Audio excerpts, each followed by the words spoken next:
Now, the greatest radio shows of all time. Suspense. The Shadow Node. Washington calling David Harding, counter-spy. Classic radio theater. The Great Gildersleeve. Fibber McGee and Molly. Dragnet. Gunsmoke. The Lone Ranger. Now, step back into a time machine with your host, Wyatt Cox. Good evening, friends of the Inner Sanctum. Drama on this Monday with episodes of yours truly, Johnny Dollar, and Suspense going back 69 years. We'll have an episode of Wanted from 75 years ago, The Whistler from 77 years ago, and we will start over again with the wonderful series Claudia. That's all coming up on this Monday, 29th day of September, 272nd day of the year. We have 93 days left in 2025. The U.S. War Department first established a regular army on this date in 1787 with a strength of several hundred men. The first Congress adjourned on this date in 1789 as well. The cornerstone laid at Washington National Cathedral in the U.S. Capitol on this date in 1907. In 1943, 82 years ago, General Eisenhower and Italian Marshal Pietro Badoglio signed an armistice aboard the British ship Nelson off the shore of Malta.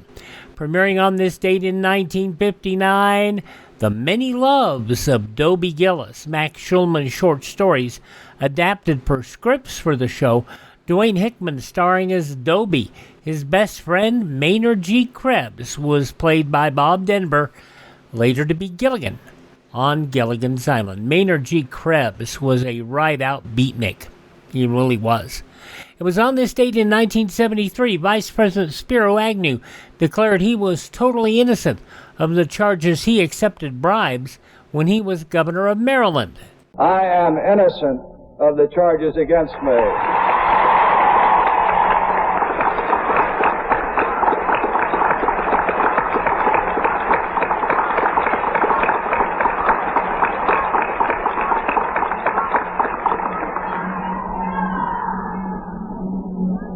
I want to make another thing so clear that it cannot be mistaken in the future. Because of these tactics which have been employed against me, because small and fearful men have been frightened into furnishing evidence against me, they have perjured themselves in many cases, it's my understanding. I will not resign if indicted. I will not resign if indicted.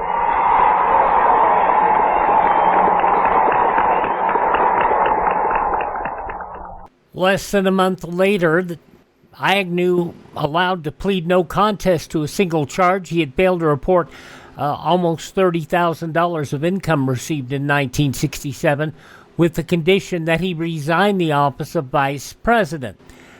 President Nixon replaced Agnew by appointing House Minority Leader Gerald Ford as vice president. Ford would then later become president after President Nixon resigned about another year later.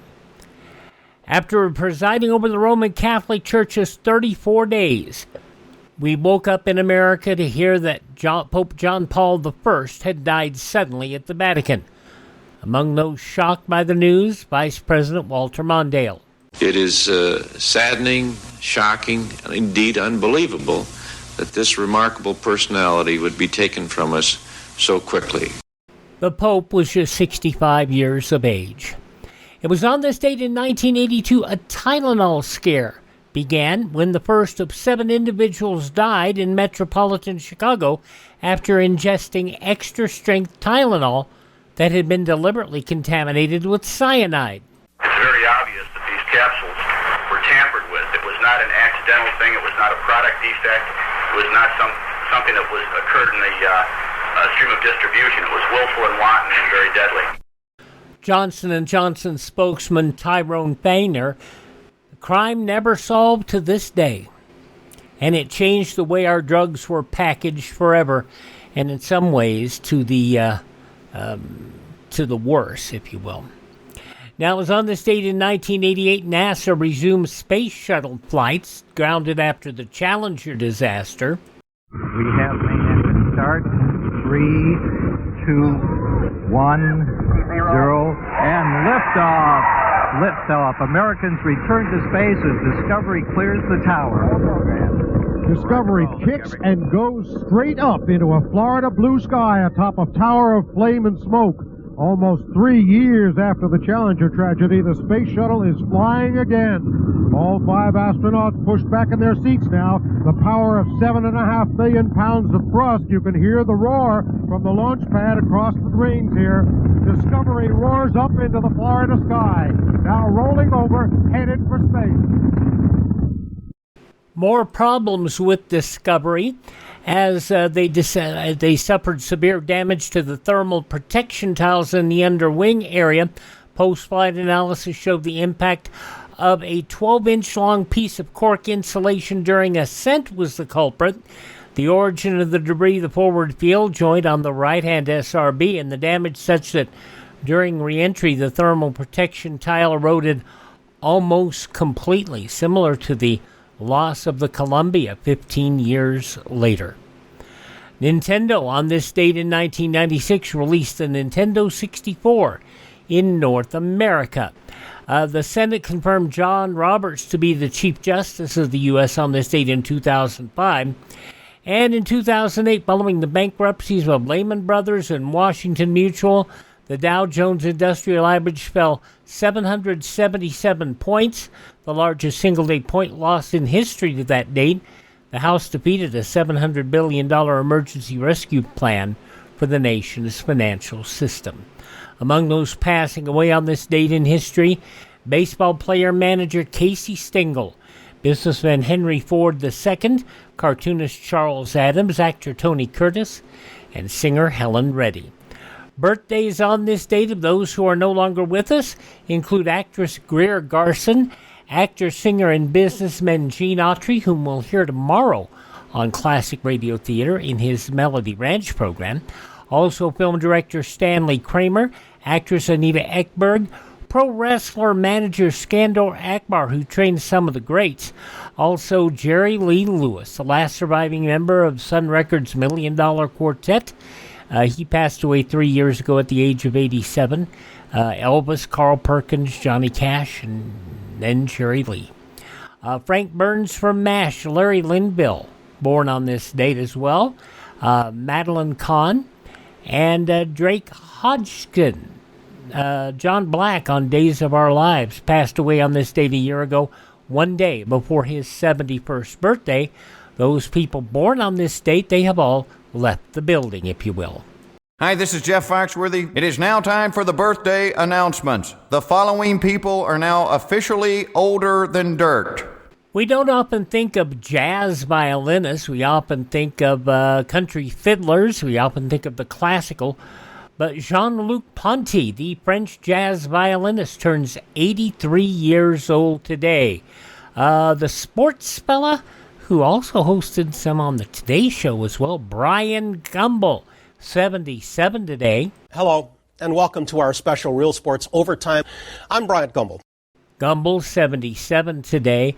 The guitarist for Grand Funk Railroad, Mark Farner, is 77. Comedian and actor Andrew Dice Clay, 68 years old today. The Love Boats, Jill Wayland, 59. Wow. Playboy Playmate in 1989. Also Baywatch actress Erika Eleniak is 63. Stand-up comic Russell Peters is 55. From This Is Us, Chrissy Metz is 45. From Chuck and Shazam, Zachary Levi is 45. From Grey's Anatomy, Kelly McCreary is 44. And the singer Halsey is 31. Those just a few people celebrating the 29th day of September as their birthday. If this is your birthday.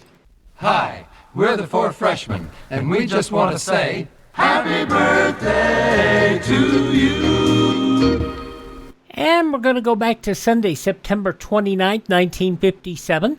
for a couple of shows from CBS, yours truly, Johnny Dollar, and Suspense. And those will be along with some of the headlines from that Sunday in just a few moments.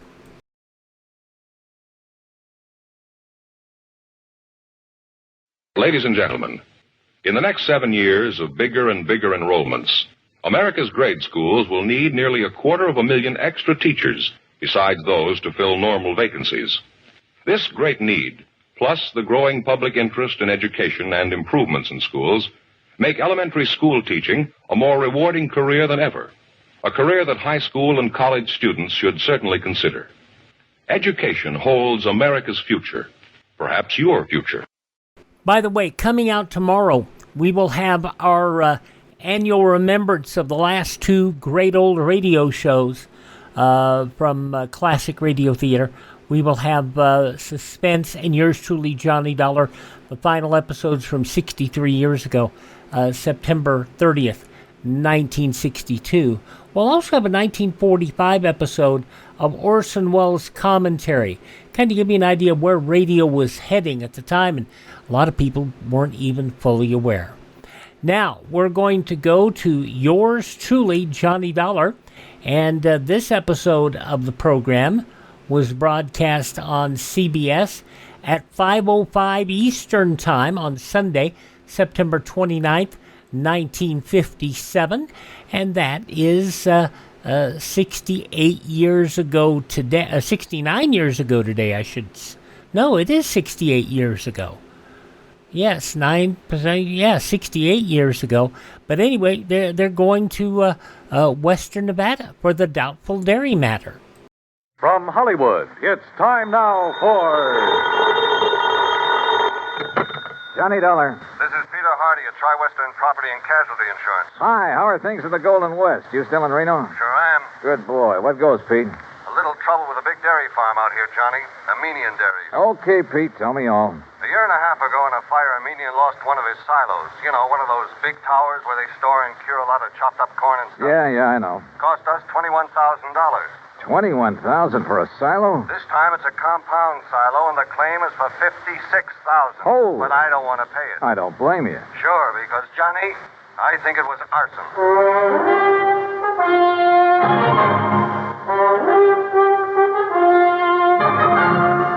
Bob Bailey in the exciting adventures of the man with the action-packed expense account, America's fabulous freelance insurance investigator. Yours truly, Johnny Dollar.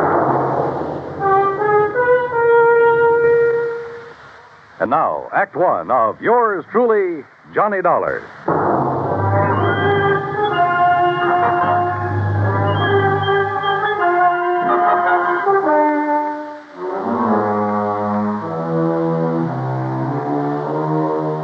Expense account submitted by Special Investigator Johnny Dollar to the Tri-Western Property and Casualty Insurance Company, Reno, Nevada office.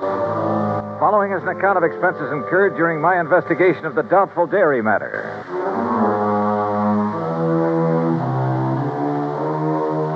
Expense account item 1, $141.20. Transportation and incidentals, Hartford to Reno, Nevada. It was about 9 a.m. when I arrived, so I checked into the Mapes Hotel, then walked over to Pete Hardy's office. Armenian Dairies is just north of here, Johnny, in Warm Springs Valley off Route 33. Well, then I'd better rent me a car. Or you can use mine. Now, Pete. How can I run up my expense account unless I have something to run it up with? Johnny, for once... Anyhow, the reason why these silos Armenian has are so expensive... Is that the owner's name, by the way? Yes, Aram Armenian. And I take it he's Armenian? Strangely enough, no. Now, he's had all his silos very specially built. Oh, how specially can you build a silo? Just a concrete base, a lot of long wooden staves to get the circular shape, and a good roof on top. Well, he has some trick with them inside. Like what? That's his deep, dark secret. But he claims it makes better silage for his cattle than is possible anywhere else in the world. And one of these things burned up a year and a half ago. The word exploded best describes it. Yeah. And as I said, cost us $21,000. And now the replacement has gone up in flames. Yes, day before yesterday. He filed the claim the same day. Well, why do you suspect arson? Did the local authorities find anything suspicious? No, but you go out and talk with Armenian, Johnny. And if you don't end up with the same kind of feeling I have, well, I'll leave my shirt. Expense account item 2, $50. Deposit on a drive-your-own car. Finding the Armenian Dairy and Ranch some 20 miles north of the city was easy. It was spread out all over the countryside. Hundreds of acres of well-irrigated, lush green pastures. Square in the middle of the ranch sat one of the cleanest, most modern dairies I ever saw.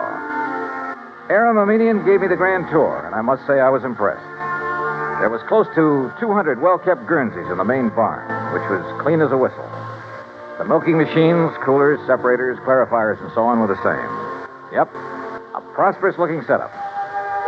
Finally, Mr. Armenian took me out to where a small group of workmen were cleaning up what was left of his compound silo. As you can see, Mr. Dollar, only the concrete base is left. That must have been a pretty big silo, Mr. Armenian. Yes, the largest and most efficient in the entire West. Still, $56,000. Oh, the size had nothing to do with that. It was the inner construction, known only to Barnwell, the man who built it for me, and to myself, of course. What was so special about it? Principally a method of venting. Venting? Yes, it increases the phosphorus and lactic acid content. Well, I thought the point in the silo was to keep it pretty well sealed up. Venting within, Mr. Dollar. But that's all I'll tell you about it. It cost me $56,000 to have Barnwell build it. And I wish the company to pay my claim as quickly as possible, because I'm starting construction on a new one immediately. Of the same type? Oh, vastly improved type. Oh, then it was to your advantage to lose the old one. Just what do you mean by that? Your loss came at just the right time, didn't it? Now, just a minute, Dollar. With the insurance money, you can build a new and better one. And when it gets out of date, I suppose you'll have another fire. Oh, I see. You think perhaps these last two were deliberately set? Were they? Ridiculous. Is it? But if they were... Yeah? If they were, I certainly wouldn't know it. Oh, come on now. After what you've just said. And what's more, Mr. Dollar, I'm sure you'll never be able to prove it.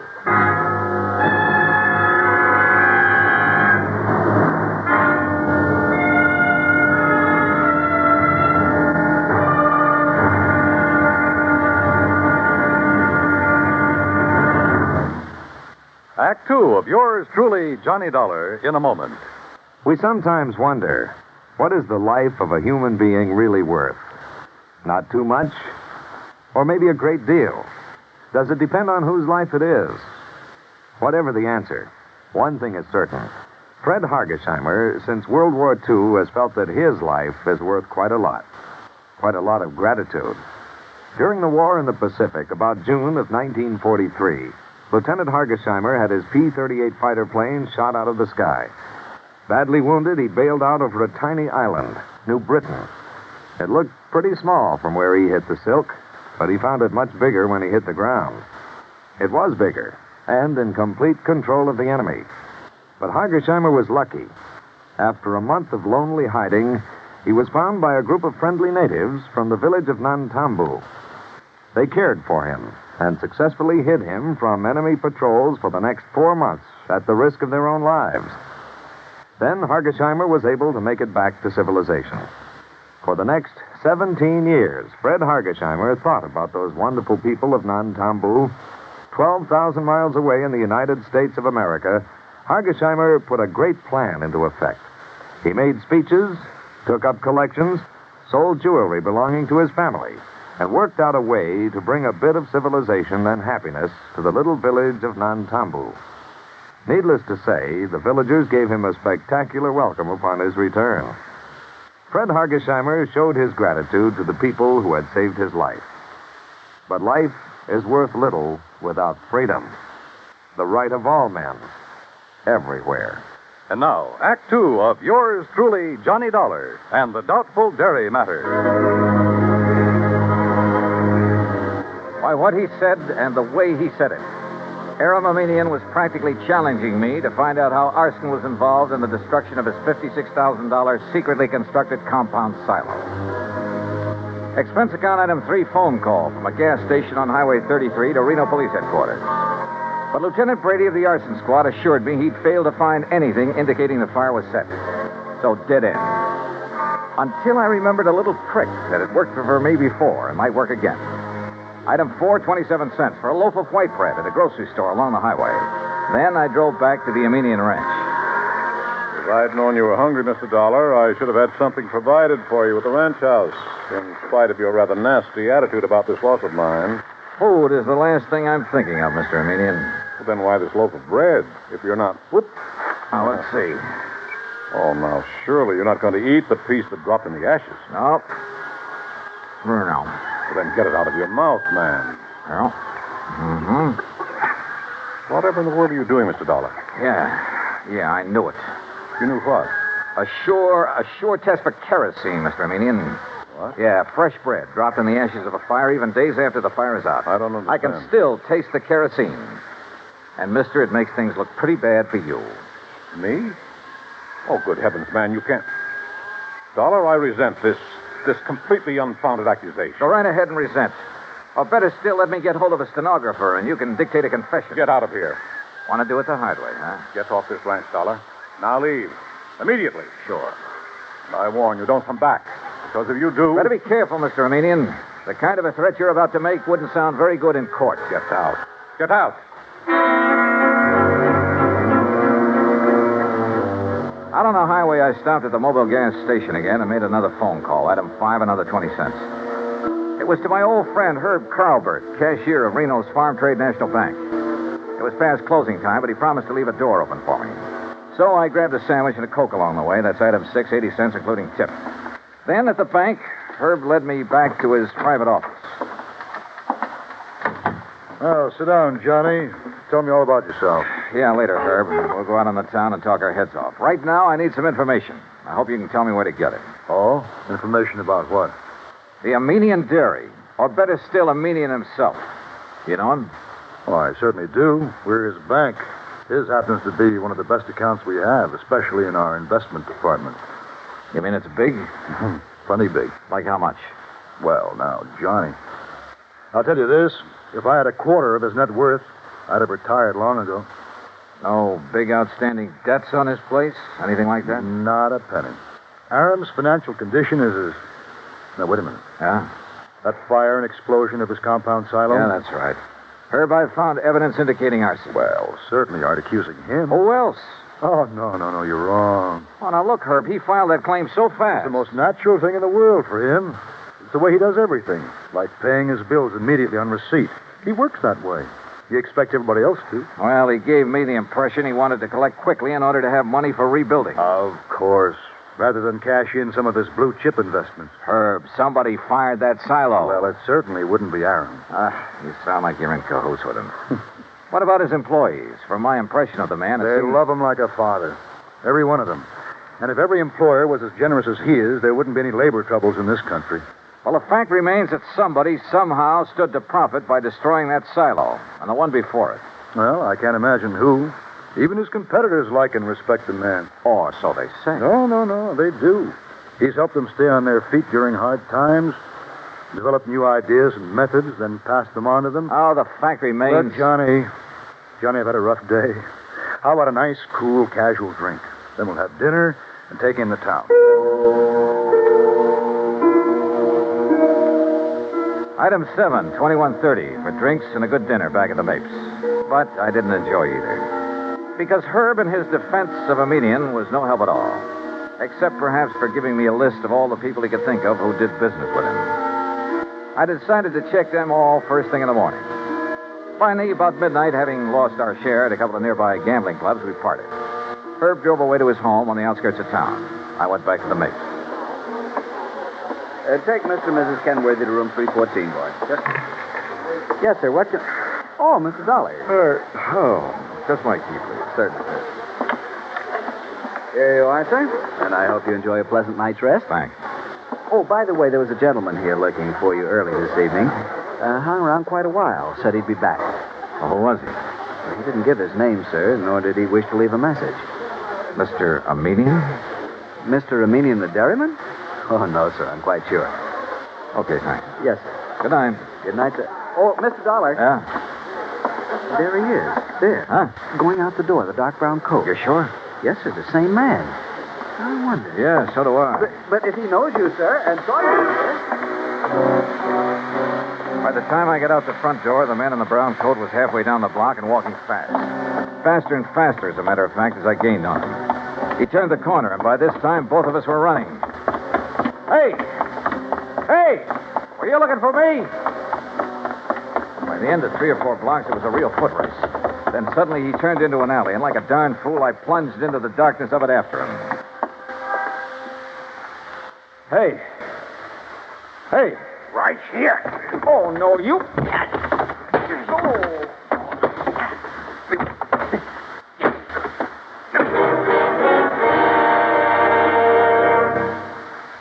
Act 3 of yours truly, Johnny Dollar, in a moment. Our flag now numbers 50 stars, and behind each star there stands yet another flag representing one of the 50 states. New Hampshire state flag carries its state seal on a field of dark blue. The seal is surrounded by a wreath of laurel leaves, the symbol of peace, interspersed with 9 stars because New Hampshire was the 9th state to join the Union. The heart of the state seal is a representation of the frigate Raleigh, recalling the glory of the early days of sail. New Hampshire state flag, the flag of the 9th state to enter the Union, was adopted on April 29, 1931. And now, Act 3 of yours truly, Johnny Dollar, and the Doubtful Dairy Matter.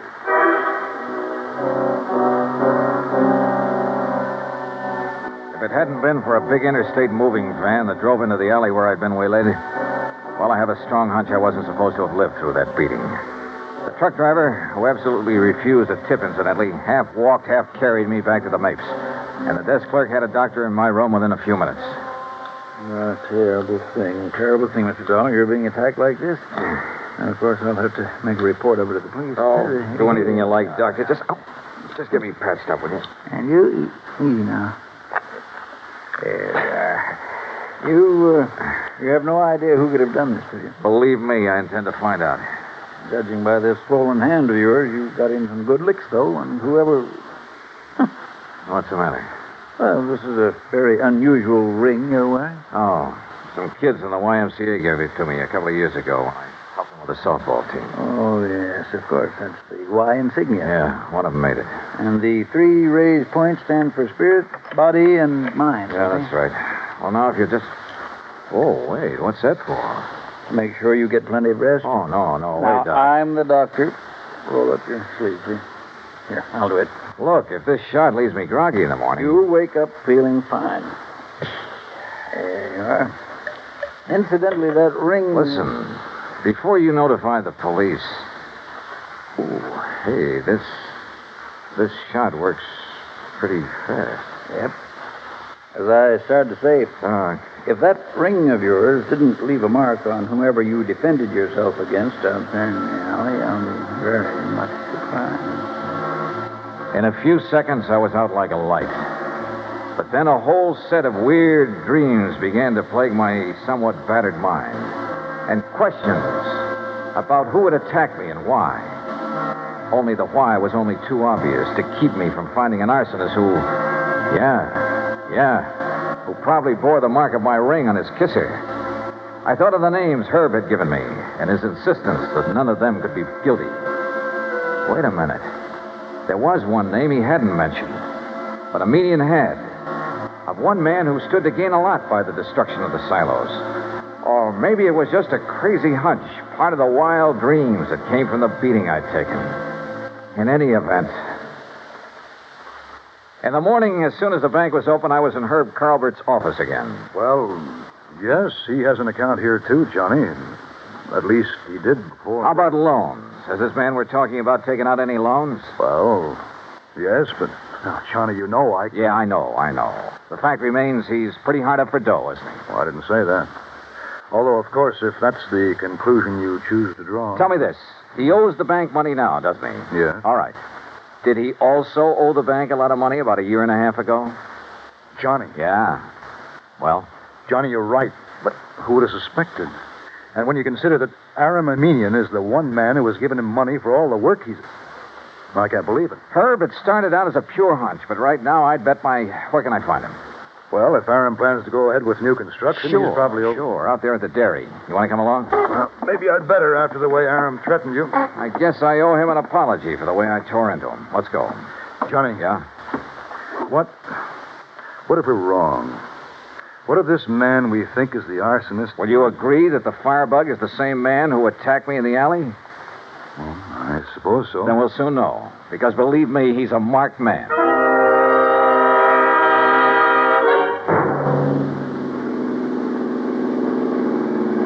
We made the Armenian dairy in 30 minutes flat, and we're told at the gate that Aram Armenian was in the pasteurizing plant.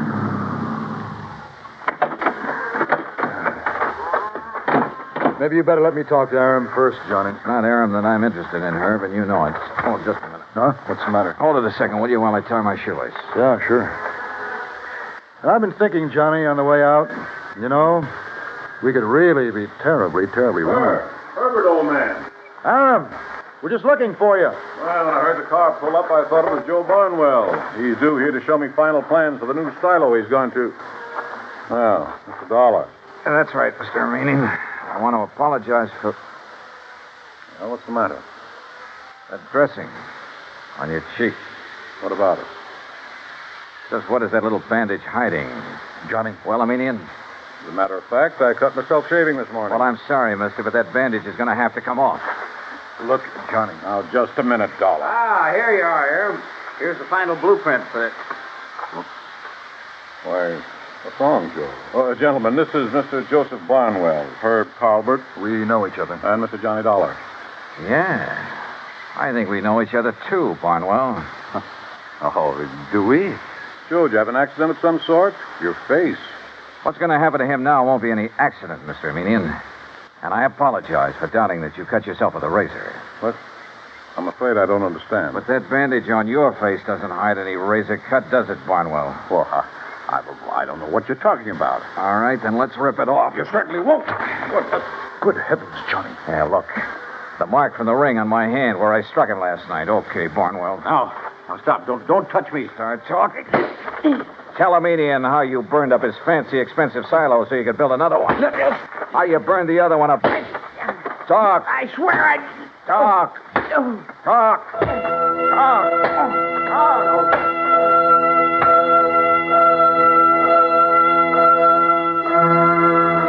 Yeah, he talked all right, plenty. About a racket so old I hadn't heard of it in years. The crooked builder who burned out his own plants to get himself more work. And in this case, a natural, because he was the only one who shared Aram's secret construction plan.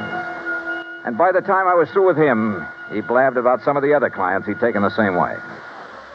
Expense account total, including incidentals and the trip back to Hartford, $418 even. Yours truly, Johnny Dollar.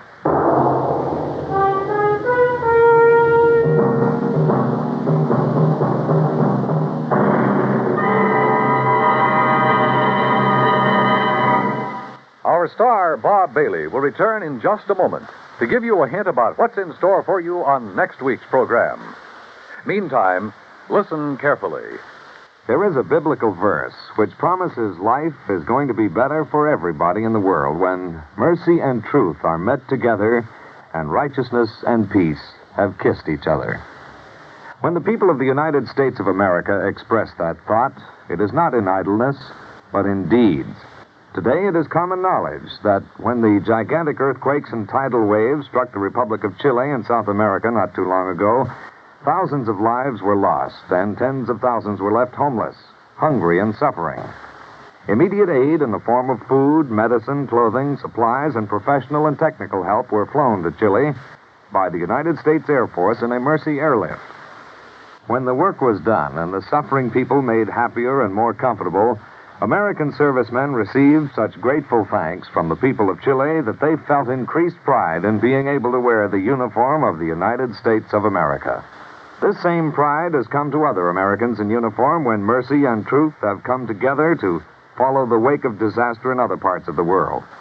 After the earthquake in Agadir, Morocco, after 2 devastating cyclones swept across the Bay of Bengal into East Pakistan, after a typhoon rocked and battered Japan.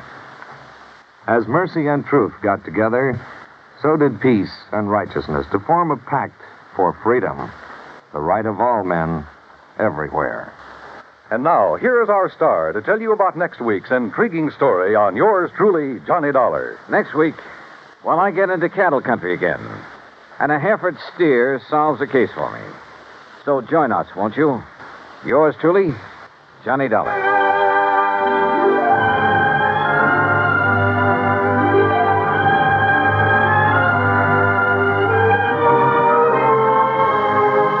Yours truly, Johnny Dollar, starring Bob Bailey, originates in Hollywood. It is produced and directed by Jack Johnstone, who also wrote tonight's story. Heard in our cast were Paul Duboff, Will Wright, John Daner, Harry Bartell, Parley Bear, and Forrest Lewis. Be sure to join us next week, same time and station, for another exciting story of yours truly, Johnny Dollar.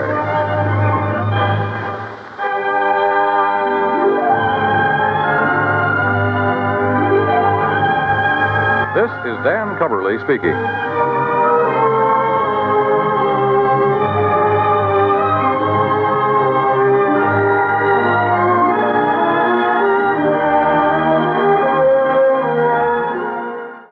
That's one of two Armed Forces recordings we're going to hear from these shows from Sunday, September 29, 1957.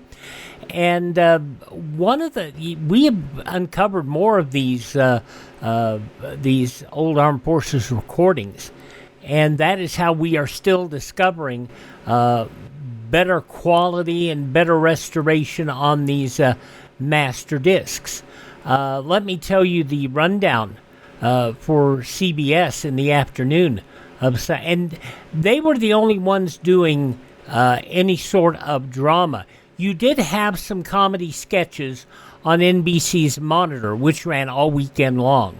But as far as long-form drama and this information, I have to give a shout-out to CBS's World Music Festival show, which ran from 2:35 until 4 o'clock Eastern Time, and did some great musical shows. But then at 4 o'clock after news, you had Suspense, Indictment, which we'll hear in a moment. And then at 4:35, after the Rosemary Clooney show, a 5-minute show, which they'd play a record, and depending on who it was, it may have been Ford, may have been Pepsi, may have been Coke, somebody else. But they would do Suspense from 4:35 until 5 o'clock. And then at 5 o'clock, there's 5:05, the show you heard immediately following CBS News, was yours truly, Johnny Dollar. They would go to 5:30, at which time CBS would bring you the FBI in Peace and War. At 5:55, 5 minutes of Bing Crosby. That would be followed at 6 o'clock by a CBS newscast. And then 6:05, Gunsmoke. 6:30, they would do the 30-minute game show, Says Who, which was Virginia Graham, Joey Adams, and Arthur Treacher, with their host, Henry Morgan. So you know it was a real serious quiz show. Then at 7 o'clock, you had the Jack Benny show, which, yes, 1957, it was repeats. It was repeats of the show. Then at 7:30, they had the Stan Freberg show. And let's see, what was Stan doing? They didn't give us a rundown of that, just variety. That's all they said. Okay. Then at 8 o'clock, after a 5-minute CBS newscast, they did Mitch Miller for an hour. So they were still doing lots of good stuff out there. But it was nearing the end. All right, in a moment we'll take a look at the news items from that Sunday, 68 years ago today, when Classic Radio Theater with Wyatt Cox continues in a moment.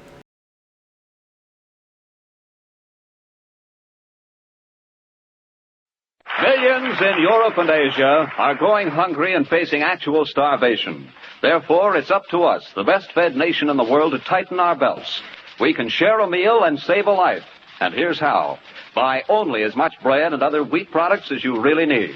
Use rice, fats, and oils sparingly. Don't waste any food. Turn in your used fats and oils at the food store promptly. Plant a garden and raise as much of your family's food as you can. You are saving food for those who desperately need it when you buy less, especially when you use up those leftovers. Now let's take a look on Classic Radio Theater with Wyatt Cox with some of the news headlines from 68 years ago today, Sunday, September 29th, 1957. President Eisenhower accused Arkansas Governor Orville E. Faubus indirectly of encouraging mobs of extremists to flout federal court orders on school integration.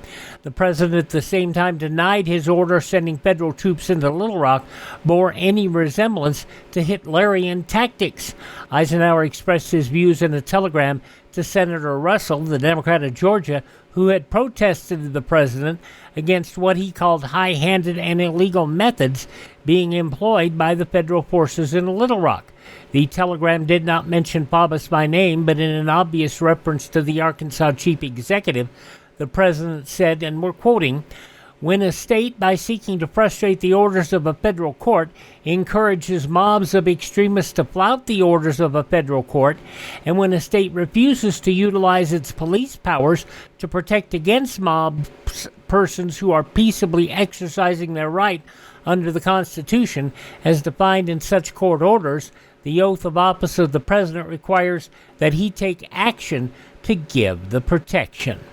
An armistice declared in Little Rock, Arkansas, in the Battle of Fort CHS Central High School had closed its weary doors for the weekend.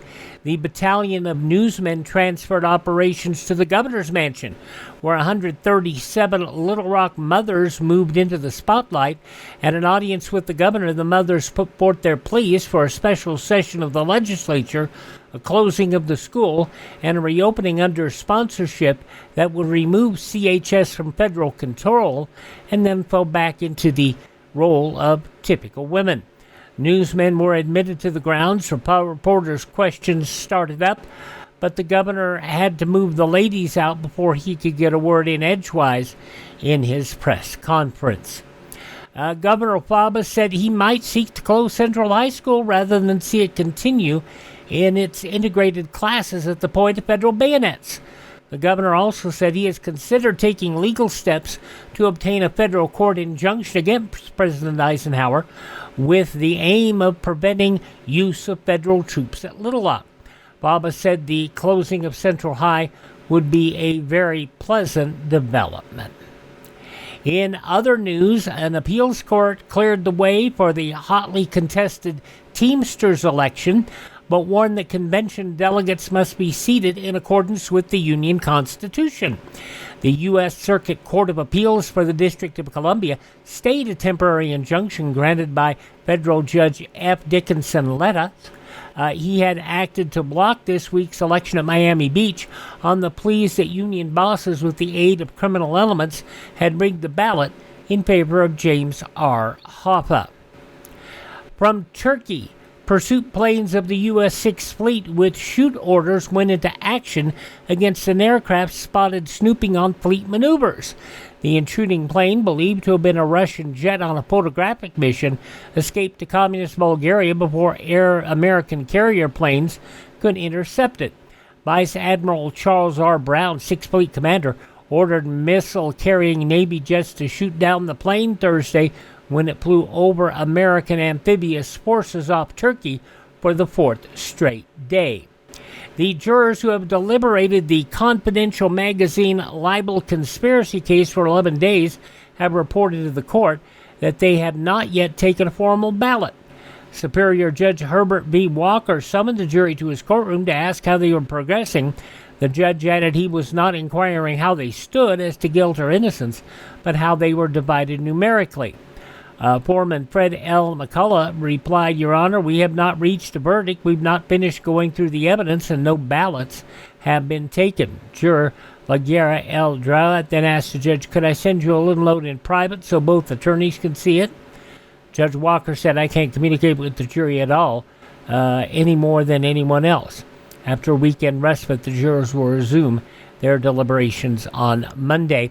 Russia to publish a 5-volume history of World War II, the Moscow Radio announced last night. The radio's overseas service of the Communist Party's Central Committee will publish a work between now and 1960 under the title A History of the Great Fatherland of the Soviet Union of 1941 to 1945.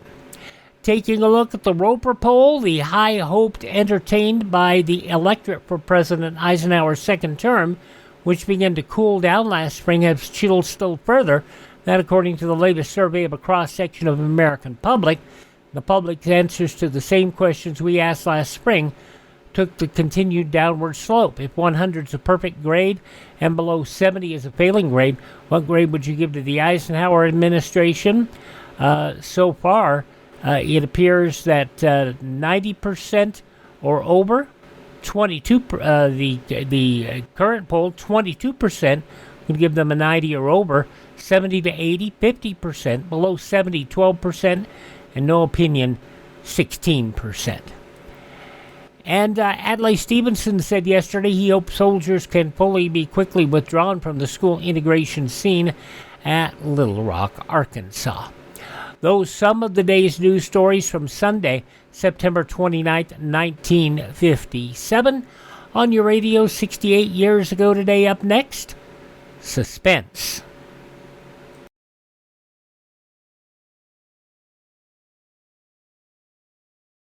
The crusade for freedom is a crusade for your freedom and mine. The truth dollars people send the crusade for freedom help preserve our own freedom, even as they get the truth and hope to people behind the Iron Curtain. Truth dollars help finance Radio Free Europe and Radio Free Asia, the most effective weapons Western democracy has for countering lies and distortion. Send your contribution to the Crusade for Freedom, care of your local postmaster. That's Crusade for Freedom, care of your local postmaster. Now we're going to have an episode of Suspense from 68 years ago, September 29, 1957, wrapping up our pair of shows from that Sunday, 68 years ago. Suspense, Vanessa Brown starring in an episode, Vamp Till Dead. Suspense. And the producer of radio's outstanding theater of thrills, the master of mystery and adventure, William N. Robeson. It is a cliche of murder that the killer always returns to the scene of his crime. But we know of no recorded instance in which the victim has returned to the scene of his demise. However, we come as close as we can in the upcoming story. We have contrived to produce a reasonable facsimile of the corpse with some startlingly unpredictable results. Listen then as Miss Vanessa Brown stars in Vamp Till Dead, which begins in exactly 1 minute. How are you on riddles? What makes a country strong and active? Well, the answer is a healthy constitution. Yes, sir, a sound, healthy constitution can cure anything that's wrong. And the American Constitution is one of the soundest. You take voting, for example. Nearly 65% of the population in the United States is eligible to vote, and most of them take advantage of the opportunity. However, voting in the United States is actually a privilege and not a right, since the Constitution gives no one the right to vote. But it has removed certain unhealthy restrictions under which United States citizens otherwise qualified to vote were once denied the privilege. The 15th and 19th Amendments to the Constitution assure citizens that they cannot be prevented from voting because of their race, color, previous condition of servitude, or sex. And nowhere does the Constitution prevent the people from voting for the candidate of their choice. Well, as you can see, the primary concern of the Constitution is the health and well-being of the people of the United States. That's how your American Constitution works. And now, Vamp Till Dead, starring Miss Vanessa Brown. A tale well calculated to keep you in suspense. Your first name, what did you say it was? Amy, Mr. Gentry. Amy Watkins. Amy. Yes. And are you a good secretary, Amy? You have all of my recommendations, Mr. Gentry. I mailed them to you a week ago. Oh, yes, to be sure. I must have looked at them or I wouldn't have hired you and had you come all the way from New York, now would I? Do you think you'll like it here in this big house working for me? I hope so, sir. Tell me, what do you think of me? I beg your pardon? Me, how do I strike you? What am I? A gentle person? A wit? A profound talent? A buffoon? Tell me, Amy, I'd be interested in your opinion. I've only known you a half hour, Mr. Gentry. Well, then I'll tell you. I'm a writer, Amy. Do you know what it means to have 1,000,000 words inside of you and not to be able to let them out? No, sir. It's an utter horror. And that's the way it's been with me for more than a year. But now I'm ready to go back to work again and release those million words. And it'll be your job to take them down. I'll do my best. Not going to be easy. Very demanding, Amy. I understand, Mr. Gentry. The cook's name is Jenny. She'll help you find your way around the house. And for heaven's sake, call me Paul, not Mr. Gentry. Yes, Paul. That's better. Amy, I feel it helps if people adjust to new situations as quickly as possible. Have you heard about my wife? No, sir, I haven't. Well, you will. So I'll tell you. People around here say that I killed Mrs. Gentry. Good night, Amy.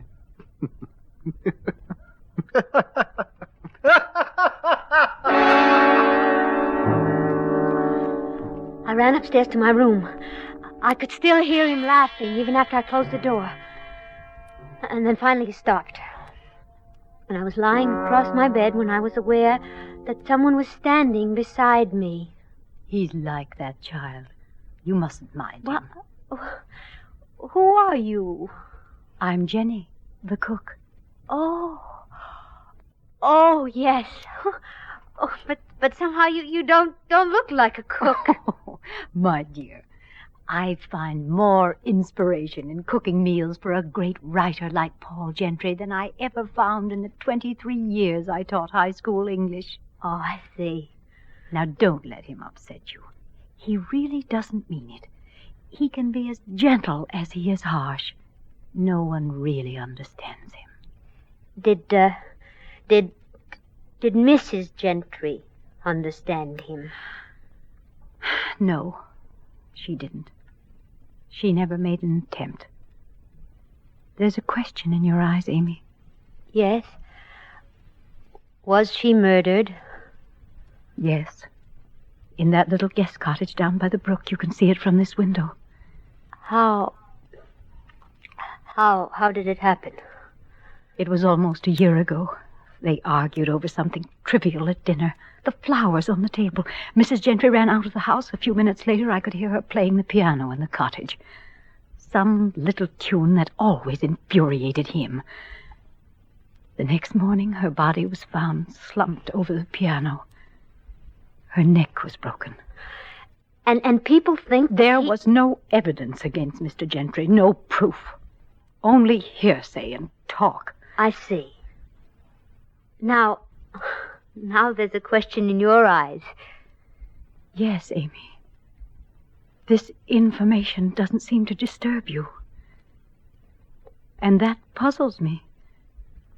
Because along with that, there's something about you. What? It's about your appearance, my dear. Really, it's quite remarkable how much you resemble Isabel Gentry.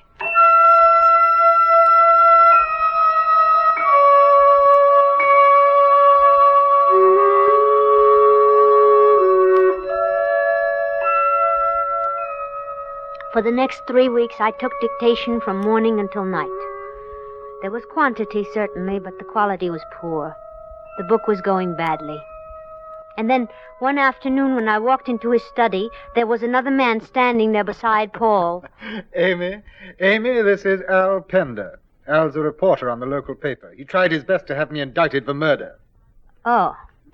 How do you do, Mr. Pender? I'm glad to meet you, Amy. I just dropped in to interview Mr. Gentry about his new book. You see, Amy, I'm a celebrity. They interview me about my new book. Why don't you tell him all about it? I wouldn't want the responsibility, Paul. You can tell him how bad it is as well as I can. Oh, no, Paul. I couldn't possibly say that about it. What could you say about it? Anything worthwhile? No. The dropped eyes, the withdrawal. Isabel used to react the same way when I became angry with her. Do I remind you of her? Yes, you remind me of Isabel. Of all the things in her that stopped me from writing. How do you like that, Pender? There's a story for you to print. You want me to print it, Gentry? I'd kill you if you did. I'm sorry if I remind you of Isabel, Paul. Are you, Amy? Are you really? No, I don't think you are. I don't think you are at all. Well, has he been like this very long? I'd rather not say, Mr. Pender. Amy, did you know that no one in town would take this job? Yes. And still you came here? Yes. He killed his wife. Everyone knows it. It was never proved. No, because of a technicality. You know, he's right. You do look a great deal like Isabel. And that means you're in danger here. He's crazy. He might actually come to think of you as Isabel. I want him to think of me as Isabel. In every way possible. Every day, every minute. There must be some way to prove he killed her. Say, why are you so interested? Who are you, anyway? I'm Isabel Gentry's sister.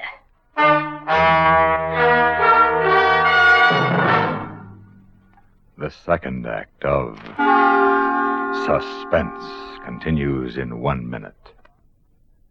Those of us who live in cities and localities where regular letter carriers drop off our mail probably never wonder how mail is handled in places where almost nobody lives, where there just isn't anything and not much reason for going there. But the Postmaster General thought about it, and he did something about it. Now, the post office doesn't operate regular routes to these places because there isn't enough mail to pay to have a regular postman. But these lonely ones, such as prospectors in the Nevada mountains or trappers in the Alaskan wilderness or Louisiana bayous, are entitled to their mail, and an answer had to be found.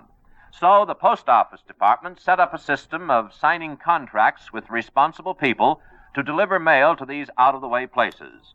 These routes are known as star routes. Deliveries are made usually to boxes, same as RFD boxes, that stand deserted in some barren waste or along a rarely traveled river. Star route carriers use cars, horses, mules, rowboats, dog sleds, airplanes. Sometimes they walk. Whatever they need, they use to deliver the mail. I'll bet being a star route postman could be a lot of fun, but, rugged. We continue with Act 2 of Vamp Till Dead, starring Miss Vanessa Brown. A tale well calculated to keep you in suspense. Yes. I am the sister of the woman Paul Gentry was accused of murdering. I was abroad during their courtship and marriage. We had never met. So it was simple for me to begin my campaign. I began to do everything the way I had remembered Isabel. I wore her favorite perfume. I held my head to one side and smiled the way she used to. I started using her expressions in my speech. I wasn't sure whether I was torturing him or he was torturing himself. But I was certain he began to think of me as Isabel. And then I began visiting the guest cottage where she was murdered, and playing the piano at which she died.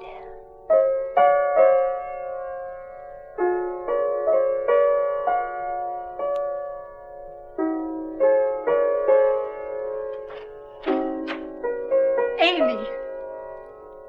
Oh, I didn't notice you come in, Jenny.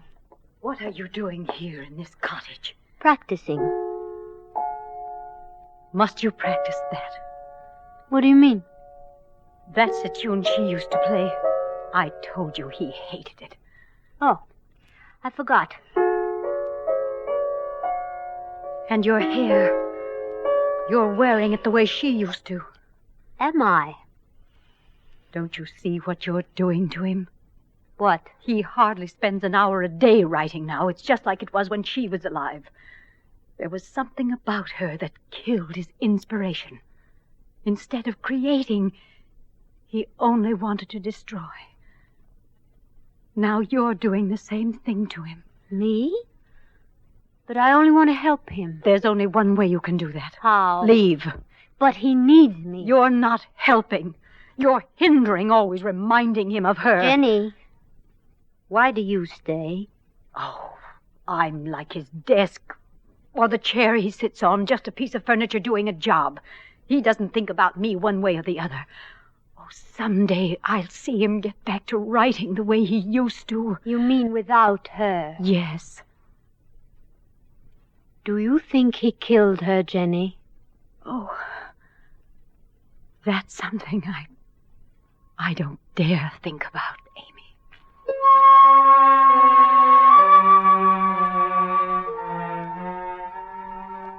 I thought about it. In the days that followed, Paul's work went from bad to worse, and so did his temper. He was unmanageable most of the time. He would slump in his chair, drinking and staring at me. Just staring. Staring, staring, staring. I knew he was almost ready to break the day he went into a rage and he started throwing things around his study. I left the house, walked down to the guest cottage, sat down at the piano and started to play. Was this it, I wondered? Would the trap be sprung now? I hadn't long to wait. Behind me, I heard the door slowly open, and I continued playing. First move would have to be his. Hello, Amy. Al? Surprise you? Yes. I brought you something. A gun? What for? Well, if you won't be sensible and leave this place, then you need it for your own protection. I can handle my situation without a gun. Can you? That man is out of his mind. The first time he comes at you, let him have it. Everybody in this town knows about him. Look, no jury would ever convict you. I came here to get proof that Paul Gentry killed my sister. I want him to pay for it legally. But it seems to me that you want me to be judge, jury, and executioner. Oh, now listen, Look, Amy. Al, I'm going to tell you something. Isabel used to write to me, and she was pretty frank. She told me about a newspaper man she was interested in. Could you be that man? Yes. Now, is it because you loved Isabel that you wanted to see her murderer caught? Or would you just like to sacrifice Paul Gentry because he was married to the woman that you wanted? Pender, are you aware that this property belongs to me? What are you doing on it? Talking to her. What does it look like? Paul, please. How many times do I have to tell you to leave my wife alone? Your wife? Just a minute, You Gentry. get off my property while you can still walk. And Isabel, you get back up to the house where you belong.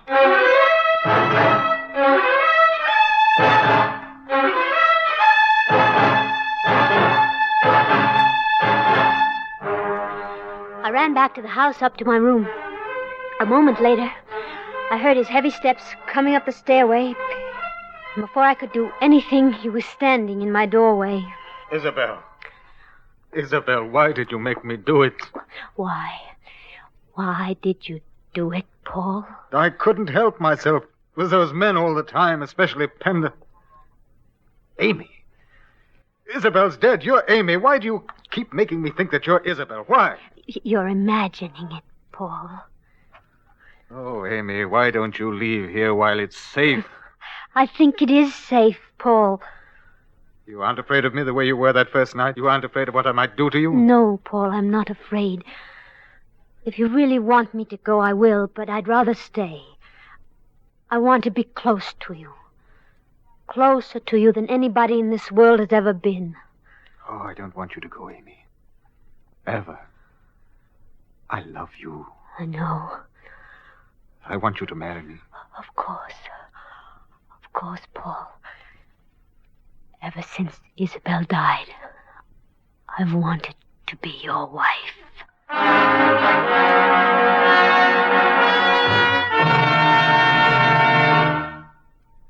Act 3 of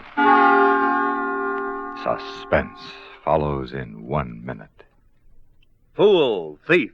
Perhaps you think name-calling isn't very nice, but people who are careless with fire in our forest land are not very nice. Think about the use you give wood and wood products every day of your life. Wouldn't you be foolish to risk damaging a single tree when wood is the source of so many comforts? People who toss matches or cigarette butts away before they're fully extinguished. People who will leave a campfire behind without taking the trouble to douse it thoroughly with water are thieves. They take the pleasures our forest land offers them, but they won't pay for those pleasures with the consideration a forest deserves. What else can you call them but thieves, unless, of course, they're killers? All too often, lives are lost in fighting forest fires. Call it anything you like, but the reality of it is death. Enjoy our forest land to the full, but please handle fire with care. Be sure matches and cigarette butts are out before you toss them away. Never leave a campfire until after you've doused it with water. And now, we continue with Act 3 of Vamp Till Dead, starring Miss Vanessa Brown, a tale well calculated to keep you in suspense. Next day, we were married quietly by the justice of the peace. Surely this bait would spring the trap. Surely my sister's murderer would attempt to kill the woman who so closely resembled her and now replaced her. That night, I dressed for dinner in the perfect image of my sister. And Paul greeted me as I expected him to. Isabel, you never looked more beautiful. Oh, thank you, Paul. Your chair? Thank you. You may serve, Jenny. Yes, sir. Oh, Jenny, use the large soup bowls, please, for Isabel. I understand, sir. I know you prefer them, darling. Yes. Is something wrong, Isabel? Paul, I just noticed. You have carnations on the table. Why, yes. You know I don't like carnations, Paul. I don't like them at all. Isabel, they were all I could get. I'm afraid you'll have to like them. Look, I don't have to like anything. Have Jenny take them off the table. Now, see here. You'll either get rid of them or I won't eat dinner with you. You hear me? Then don't eat dinner with me, my dear. I'd like it better that way. Then I won't have to look at your bored, critical face all the time.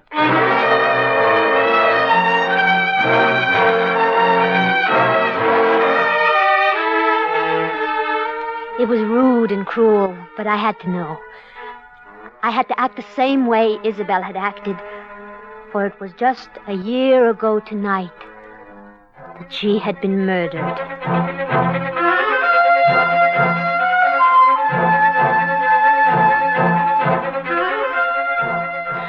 And then I was in the cottage where it had happened, sitting at the piano, playing her tune.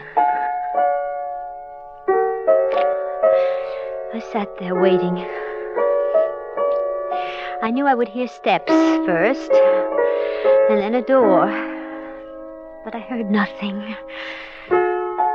Nothing.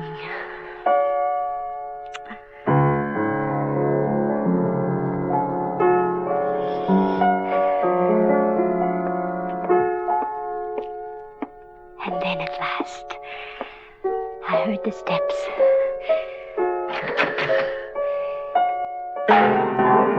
No! Oh, no!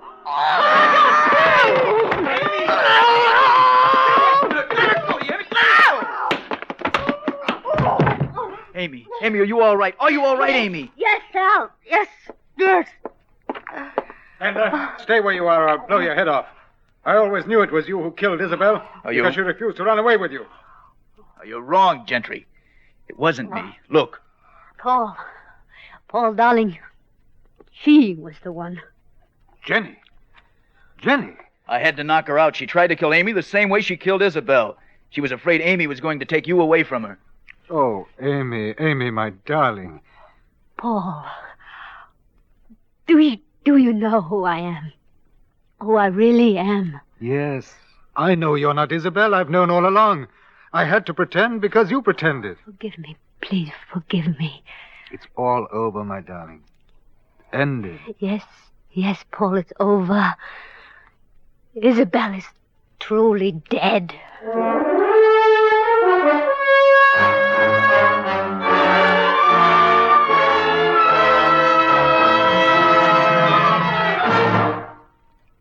Suspense.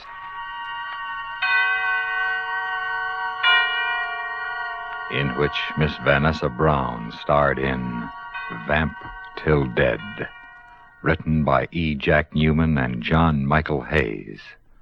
Suspense is produced and directed by William N. Robeson. Supporting Miss Vanessa Brown in Vamp Till Dead were Jeanette Nolan, Ben Wright, and Norm Alden. Listen. Listen again next week when we bring you another tale well calculated to keep you in suspense.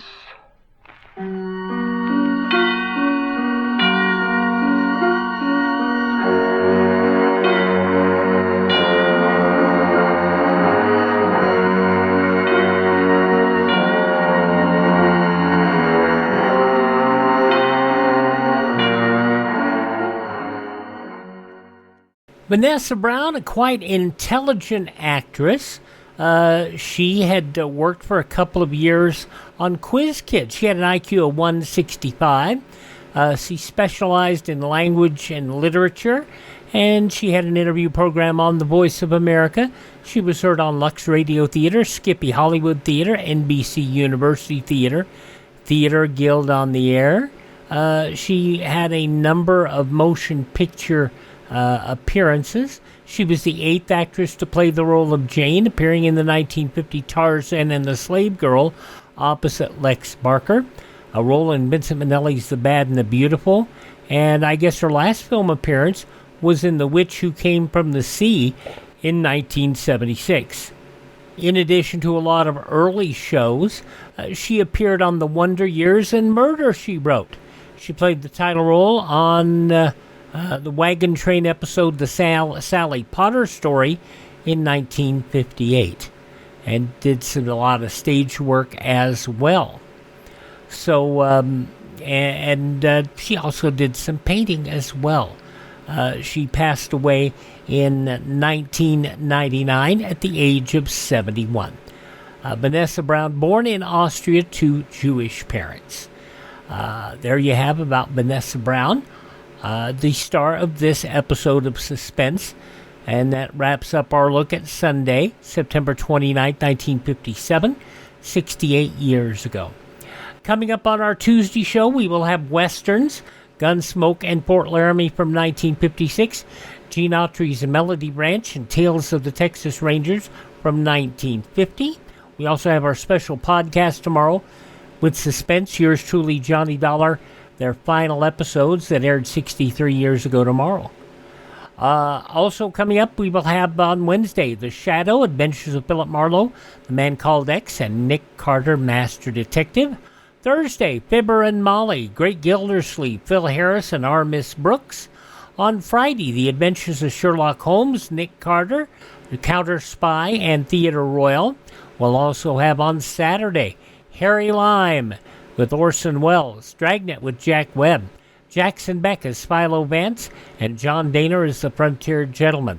Sunday comedy with It Deems Taylor in It Pays to Be Ignorant, Stan Freberg, Jack Benny, and The Great Gildersleeve. And that'll get us to Monday, where we'll have more comedy. Fred Allen and Ozzie and Harriet from 1945, The Hoosier Hot Shots from 1950, and Milton Berle from 1947. That's all coming up on the days ahead here on Classic Radio Theater with Wyatt Cox. Up next, Wanted.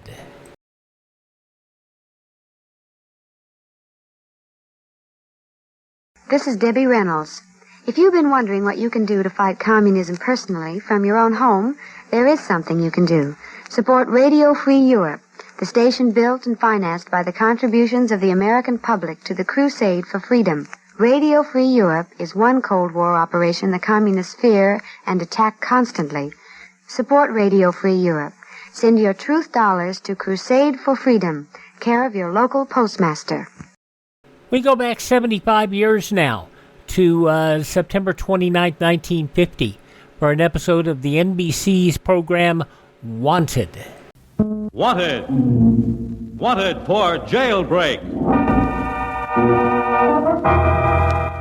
Presented in the public interest, this is the program that brings you for the first time on the air a nationwide manhunt in action. This is the program that has led to the capture of 3 dangerous criminals. From the record, the on-the-spot reports of the actual people involved. Nothing is withheld, no one is protected. Here are the dramatic eyewitness accounts of a man wanted. Wanted for jailbreak. And now, Wanted's on-the-spot investigator, Walter McGraw. Good evening. Once again, you and I are going on a nationwide manhunt for a criminal who is now at large somewhere in this country. Tonight, you will hear from the actual eyewitnesses who are involved in this case. You'll meet the fugitive's friends and family, his victims, and the police who are at this moment working on his case. Remember, each and every one of these people are putting themselves on the spot to give you first-hand information about a man who is wanted. Tonight, we're turning wanted spotlight on a psychopathic murderer, a man whom psychiatrists say should be segregated from his fellow men, a man to be carefully watched for the rest of his life. Yet, this is a man who is at this moment at large, possibly endangering even you. So listen. These are the facts. The date, October 12th, 1939. The location, a quiet residential street in the small, sleepy town of Purcell, Oklahoma. A line of residential houses placed one close to the other. So close, in fact, it's an easy matter to see into the neighbors' rooms. The voices you hear next are those of the actual people who, through no fault of their own, are involved in the case of Gladys Tibbett Glasgow Stewart and her husband, young Lieutenant Alvin Stewart. First, their next-door neighbors. I'm Mrs. Jim Trainer of Purcell, Oklahoma. Husband and I live next door to the Stewarts. I was up tending to the children about 2:30, and on my way back to bed, I heard loud screams. I looked out of the window and saw the screams was coming from the Stewarts next door. I saw the book of a man coming through the screen door. Gladys Stewart screamed, and her husband, Sergeant Stewart, sat up in bed and says, "You have the wrong man." But the intruder says, "No, I haven't," and he shot him. Gladys screamed again, and he turned the gun in and shot her several times. Gladys fell to the floor, and he left, and then turned around and came back and hit her several times with his gun over on the head.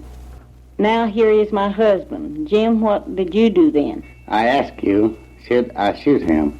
I had a 6-shooter in my hand. You said no, he is not bothering us, so let him go. I watched him so far as I could see him, and then I went on my front porch to see where he went. About 1/2 block down the street, he parked his car, and then he entered his car and drove away. And then I went out to call Sheriff Edgman. I'm Sheriff Edgman of McLean County, Oklahoma. I received a call about 3 o'clock, and on arriving at the scene, I discovered the screen door had been forced open, and Sergeant Stewart had been shot by the intruder and was lying in bed dead. The shots and noise aroused Gladys, and she cried for her son, Dana, to go for help. She then grappled with the intruder and was shot twice in close range. I began searching the house for evidence while the wounded girl was being questioned by the county attorney, E. Smith Hester. My name is E. Smith Hester. I was the prosecuting attorney of McLean County, Oklahoma. At the time, I was called to the home of Sergeant Stewart in the west part of Purcell. Upon my arrival there, about 2:40 in the morning, I found that Sergeant Stewart was shot through the heart and lying in bed.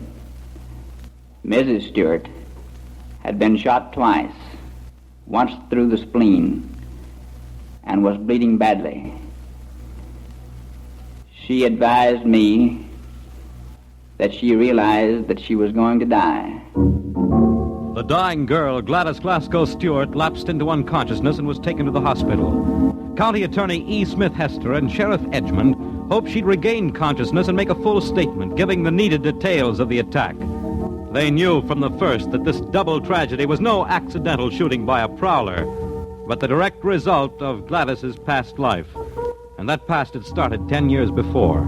10 years before, when Gladys was 18. Of course, I'm no one to talk. I'm not the gossiping kind. But Gladys, well, her name was Gladys Tibbett then, when she was 18. And for a girl 18, she had a way with men. My goodness, she was so popular that, well, no other girl in town had a chance. I must admit Gladys was well, she was much prettier than any other young girl had any right to be. Naturally, Gladys had a lot of beaus. Not that she cared for any one in particular, but every young man in town was a courting her, and even old Raymond Glasgow said she was a mighty cute trick. course, everybody knew Raymond Glasgow was kidding. He'd been married and past 40, but he talked about her so much he got his son Ted all steamed up, and Ted Glasgow began to call on Gladys. They began dating steady, and it wasn't long before wedding bells rang out. It was quite a wedding.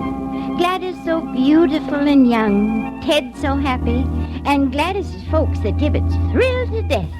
And even Ted's father, Raymond Glasgow, seemed happy, now that Gladys was his daughter-in-law. Married now, Gladys faded from the public eye. And within a few short years, Ted and Gladys had a child, a son named Danny. Then gossip started again. About this time, a fellow named Preacher Deaton was seen in and around Purcell. Fine man, the preacher. He was not only a holy man, but he happened to be an important member of the Oklahoma State Legislature. Well, with anybody that important around, folks were naturally interested in everything he did. As for Gladys, she was happily married to Ted Glasgow.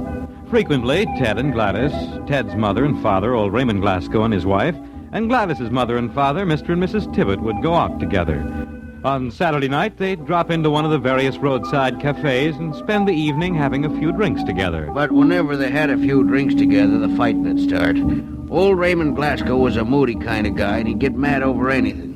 Gladys had a time of it trying to keep peace in the family. Then, on a Saturday night in the fall of 1937, the Glasgows, the Tibbetts, Ted and Gladys stopped in for a drink at a place called Camp Joe.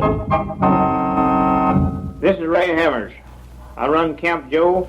About 10:30 or 11 o'clock one night, Raymond Glasgow and his wife, young Ted Glasgow and his wife Gladys, June Tibbett and his wife came to my place, all enjoying themselves and having a good time, when a little ruckus come up between Raymond Glasgow and Tibbett. Finally, they got into a little fight, and Truman Deaton, the legislator from Pontotoc County that was happened to come through, kicked Glasgow out the door. And he came back in, he and Ted, hunting for Deaton.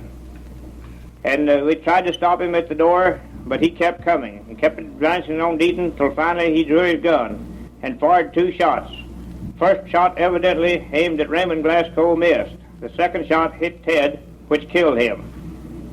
After that, I called the police. My name is Walter Woods, connected with the Sheriff Department of McLean County. I was called to Camp Joe. I was the first officer to arrive at the scene. I questioned the witnesses about the shooting that had happened there. And I found out that Preacher Deaton had shot young Glasgow. Later, I returned to town there at Purcell to put out alarm for Deaton, but he surrendered himself to the Sheriff's Department. He admitted that he shot Glasgow, but he shot in self-defense. Preacher Deaton, a member of Oklahoma's state legislature, was arrested for the murder of young Ted Glasgow. The small-town self-defense shooting blossomed into a statewide scandal, and the face of gorgeous Gladys and her family crashed into the headlines of every paper in the state, together with that of Preacher Deaton. And Deaton went to trial. The jury returned a verdict of innocent, self-defense. Preacher Deaton was exonerated of any guilt in the matter of the murder of young Ted Glasgow. Exonerated by a jury, Deaton was released. Oklahoma papers heralded his release and innocence, but that was an election year. The voting public went to the polls, and when they saw his name on the ballot... Wasn't that the fella involved in that shooting? Sure, that's the guy that killed a man. Imagine him running for office. A jury had exonerated him of any guilt, but the scandal had a lasting effect, and Preacher Deaton was voted out of office. After that, no word was heard from Preacher Deaton at all. He seemed to have disappeared. As for Gladys, she was a widow now. A widow with a child. At first, Raymond Glasgow took on something terrible about the death of his son. He seemed to feel he himself was to blame for the fracas. He wanted to make it all up to Gladys. He said he wanted to support his daughter-in-law and grandson. Gladys turned that offer down. A lot of other fellas offered to help. They all wanted to marry her. Gladys turned them down. She decided to move home with her own mother and father, the Tibbetts, and to get a job. This is Ruth Hardage. I knew Gladys Glasgow. She used to work at the Archer Lumber Company as a bookkeeper. She was liked by everyone. She used to go out on a lot of dates. She was very popular, especially with the boys. But popular Gladys wasn't interested. Days she worked. Evenings she spent at home with son Danny and her family. Usually she didn't have any visitors except for Raymond Glasgow. He used to drop by all the time. Usually it was some kind of a present for Danny. He used to brag to everybody that he and the youngster were great friends. 1 year passed for Gladys Tibbett Glasgow. She worked hard and was lonely. Then Gladys met Lieutenant Stewart. He had been transferred to the CCC camp, which is located right outside of Purcell. Handsome fella, this Lieutenant Alvin Stewart. Handsome and clean cut. At first, the folks used to see Gladys and the lieutenant strolling around town together. Then they noticed that young Danny was always along. That boy took to the lieutenant from the start. Well, before long, Gladys let us know that she and the lieutenant had serious intentions. And that was nice for Danny, too, since he and the lieutenant got along fine. Lieutenant Alvin Stewart and Gladys Tibbett Glasgow were married in the spring of the year 1939. Now everyone thought the past was buried. Now Gladys had a new start. There's an old adage, you can't escape your past. Gladys couldn't. Right after her marriage to the lieutenant, she seemed nervous about something, and each succeeding day that nervousness grew. She'd tell the neighbors sometimes that she was worried. Sometimes she wouldn't talk at all. Just walk around the backyard of her house, hugging the child to her, jumping at the sound of the wind in the trees, and crying out at any sudden noise. Lots of folks thought Gladys was imagining things, having a breakdown. And then... October 12th, 1939. That morning, Gladys had been crying. She was almost frantic. She told the neighbors, I'm afraid, not for myself, but I'm afraid for Danny.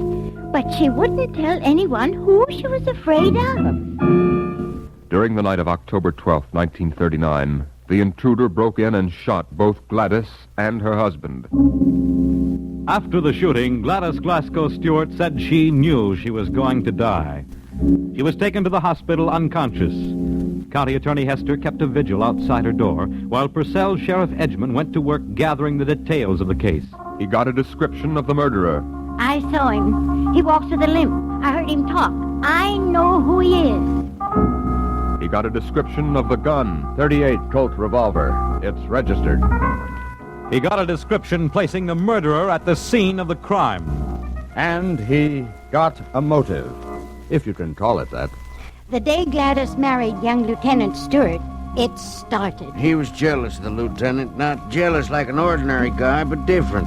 He started to think about it, brooding kind of, thinking up ideas all the time. Then he had trouble on the job. You see, he was a guard at the penitentiary at Granite City. Suddenly, he seemed to go to pot. He was acting strange and sick. They gave him a leave of absence, thinking he needed a rest. He needed a rest, but he didn't get it. He had more time on his hands to think about Gladys and the lieutenant. There was nothing she did that he didn't know about. Stand watching her house, waiting for a look at her and a look at that kid Danny. That night of the murder, he drove to see his brother. It was after midnight. Funny thing, no one knew what was really in his mind. He said he was depressed and upset. He threatened to commit suicide. Then as he left his brother's house, he mentioned that he wanted to take one last look at Gladys. Yes, Sheriff Edgman found out everything there was to know about the shooting. Then word came from the hospital that Gladys Glasgow Stewart had recovered consciousness. Sheriff Edgman, we immediately went into Oklahoma City, into the St. Anthony Hospital, and got another statement from Gladys about what happened at the residence. She said that Raymond Glasgow was the man that shot her. Shortly after noon, Gladys Glasgow Stewart died, And Raymond Glasgow, ex-father-in-law Glasgow, kindly grandfather of the many gifts, was wanted for a double murder. Glasgow had disappeared. He lit out right after the shooting. Purcell police spread the word to the Oklahoma State Police. Roadblocks were set up, and word was received. This is Officer Ron Wheatley, Lawton Police Department, Lawton, Oklahoma. I received a long-distance telephone call from Sheriff Edgman, Sheriff of McLean County, Oklahoma. He stated that Raymond Glasgow, who was a resident of Lawton, Oklahoma, was wanted for murder and for us to be on the lookout for him. Before I could notify our mobile units and police patrolmen of the wanted notice on Raymond Glasgow, he came into the police station and identified himself and stated that he was wanted for murder in McLean County and wanted to give up. I immediately booked Glasgow and telephoned Sheriff Edgman that we had him in custody. Sheriff Edgman stated that he'd be right down after him and return him to McLean County, where he was tried for murder. Raymond Glasgow, 46-year-old father-in-law of the gorgeous Gladys, went before the jury.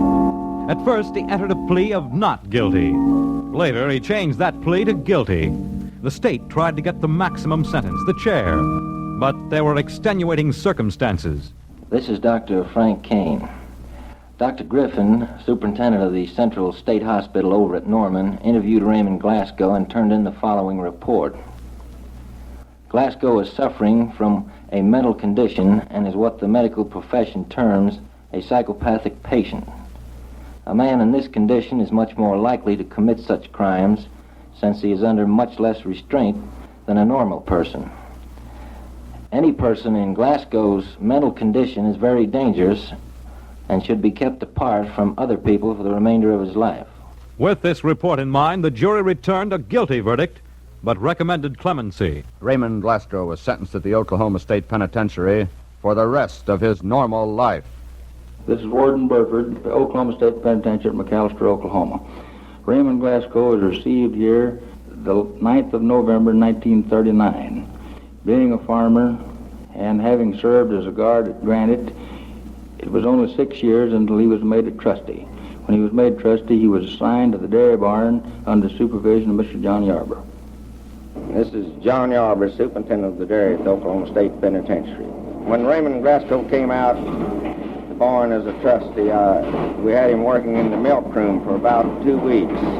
And he was very efficient in there, and I talked to him and found that he knew a lot about cattle, and he was good on figuring feed and percentage of protein in it and stuff like that. I made him my clerk, and he worked in the office for 2 years.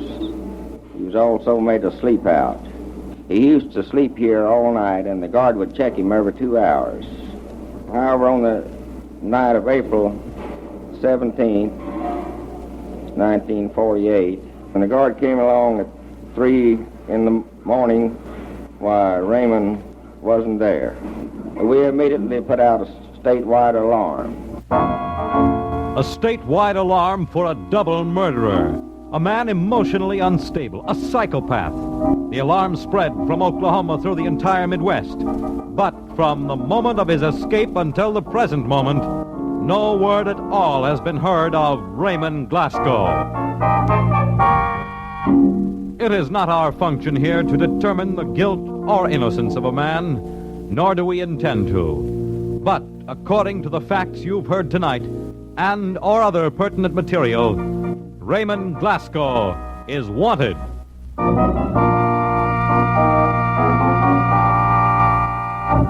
Here again is Walter McGraw. You can help find Raymond Glasgow. Remember, you, the listener, have already run up an impressive record with the apprehension of 3 of the fugitives whose case histories we've broadcast. But to bring Glasgow to justice, you must be informed of all the facts. What does he look like? How does he dress? What are his habits? These we will give you, so stand by. How can you recognize him?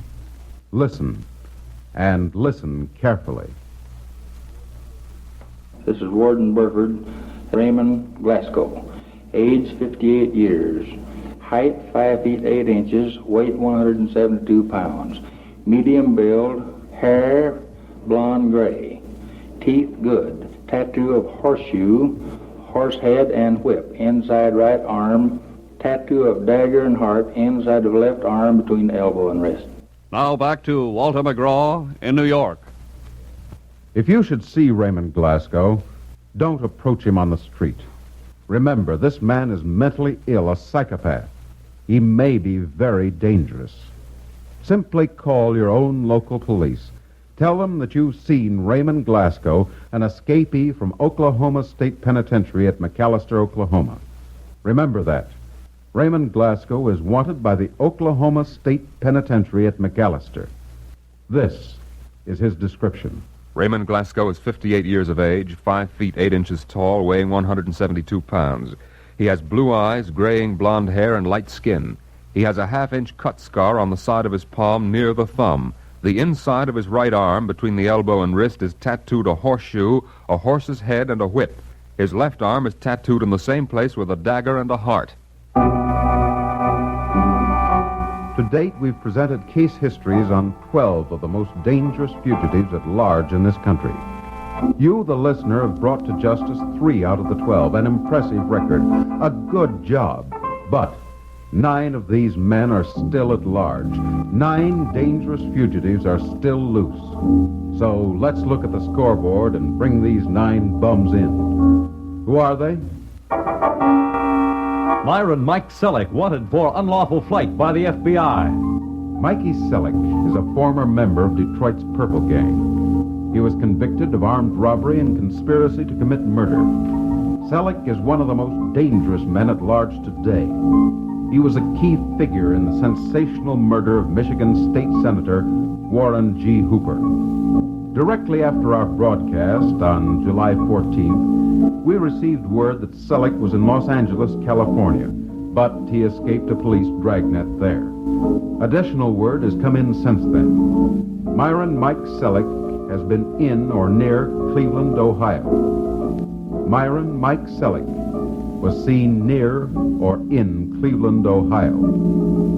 If you know of his present whereabouts, report it at once to the FBI. Glenroy Wright, wanted for jailbreak. The latest information on this big-time bum, hothead, and trigger-happy gunman is that he's in Dallas, Texas, working with a Dallas mob. Did you hear that, Texas? This is your baby. Look for him. Report him to the FBI. Kenneth Wagner, wanted for jailbreak. Kenneth Wagner, the 5-time admitted killer who was a hero in his own hometown, is still at large. Although there have been numerous communications with this program assuring us Wagner wants to give himself up so that his case can be reconsidered, none of these mystery voices have paid off. Meanwhile, he's still wanted by the warden of Parchman Prison in Mississippi. The C Brothers. Thurman and Troy C. are practitioners of a confidence game which has robbed innocent thousands. Right after the wanted broadcast, we were advised by the Zanesville, Ohio police that they'd had tips reporting the C's to be in their area, but no capture resulted. So watch out when you're asked to cash a check by a stranger.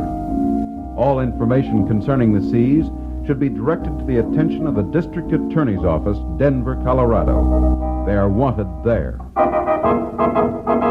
Henry Clay Tillett. We've had no word at all on Henry Clay Tillett, but keep on the lookout for him. Remember, this makeup artist who disguises himself as an Indian is one of the FBI's 10 most wanted men in America today. California still looks like the best bet. Fred the Angel Tenuto. Fred Tenuto, the gun punk who likes to kill, has struck again. His last robbery that we know about was in Pittsburgh. Remember, Fred Tenuto is number 2 public enemy. He's dangerous and he's tricky. Our latest information places him once again in New York City. Willie the Actor Sutton. Willie Sutton is #1 public enemy. The voice of the underworld has the latest information on him. This Bert Sutton is a smart guy. I once told you that he knows his stuff. He never works with the same gang more than once. And the reason he don't do it is because he don't want anybody to be able to put the finger on him. But now he changed. He's working with a partner named Tom Kling. You remember I told you about Tom Kling? This guy can be spotted easy now because recently he pulled a holdup and got a bust on the head. And he's got a scar that anybody can recognize. And this guy is also tattooed from head to foot. Now, if you want to pick both of them up, and the best way to do it is first find Kling because he hasn't got any brains. He's the guy that'll ultimately lead you to Sutton. If you want to find both of them, hit the waterfronts. If you hear of a big-time racket right on the waterfront, you're going to get a beautiful whiff of Sutton and Kling. 9 fugitives at large, 9 dangerous criminals still out free to rob and murder unless you stop them. Many of you might have information concerning any one of these men.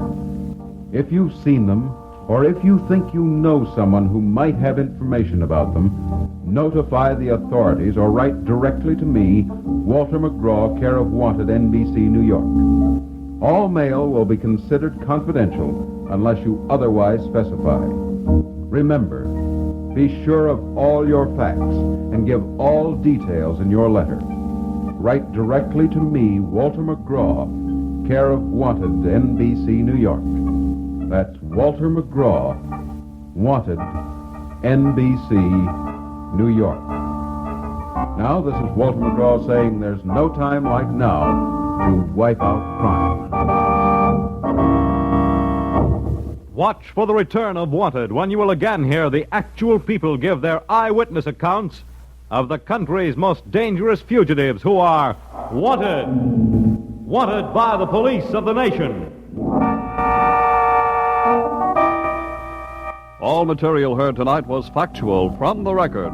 Pseudonames were used for Mr. and Mrs. Trainer for their safety. All other names were real. Tonight's report was written by P.L. Mayer.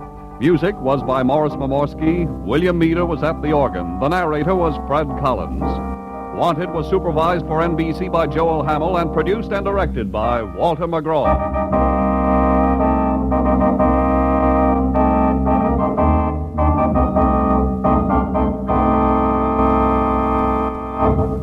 And I can find nothing out about this case at all.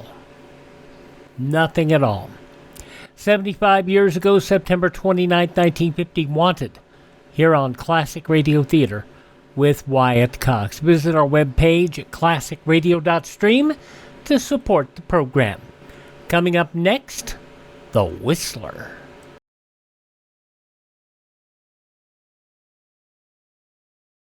Ladies and gentlemen, last year's traffic death toll was 37,500, a 7% increase over 1950. The National Safety Council believes that the best way to promote safety on the road is for each of us to know and obey traffic laws, to read and heed traffic signs. So be careful. The life you save may be your own. Please drive defensively. The life you save might be another podcast listener. Now, 77 years ago, September 29th, 1948, The Conspiracy, an episode of The Whistler.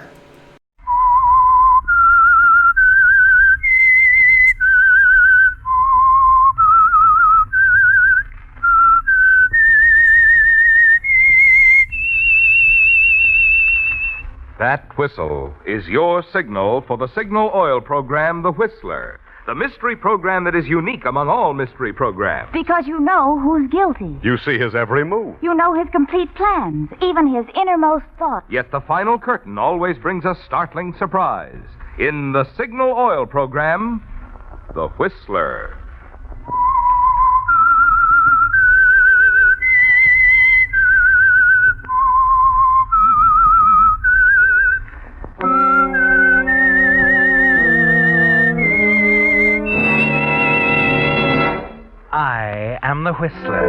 And I know many things, for I walk by night. I know many strange tales hidden in the hearts of men and women who have stepped into the shadows. Yes, I know the nameless terrors of which they dare not speak. Yes, friends, it's the Whistler for the tops in entertainment. And for tops in gasoline quality, it's Signal. It takes extra quality, you know, to give you extra mileage. And Signal is the famous Go Farther gasoline. So look for the Signal circle sign in yellow and black that identifies friendly independent signal stations from Canada to Mexico. Before you hear the Whistler's strange story, here is an important announcement for Whistler fans everywhere. New broadcast time for the Whistler. After this broadcast, the Whistler will be heard every Sunday evening, beginning next Sunday, October 3rd. Now, please listen carefully. In California and Arizona, the Whistler will be heard each Sunday evening at 9:30. In other states, at 8:30. Now, don't forget, California and Arizona, 9:30 Sunday evening. In other states, 8:30 Sunday evening. Beginning next Sunday, October 3rd. And now the Whistler's strange story. Conspiracy.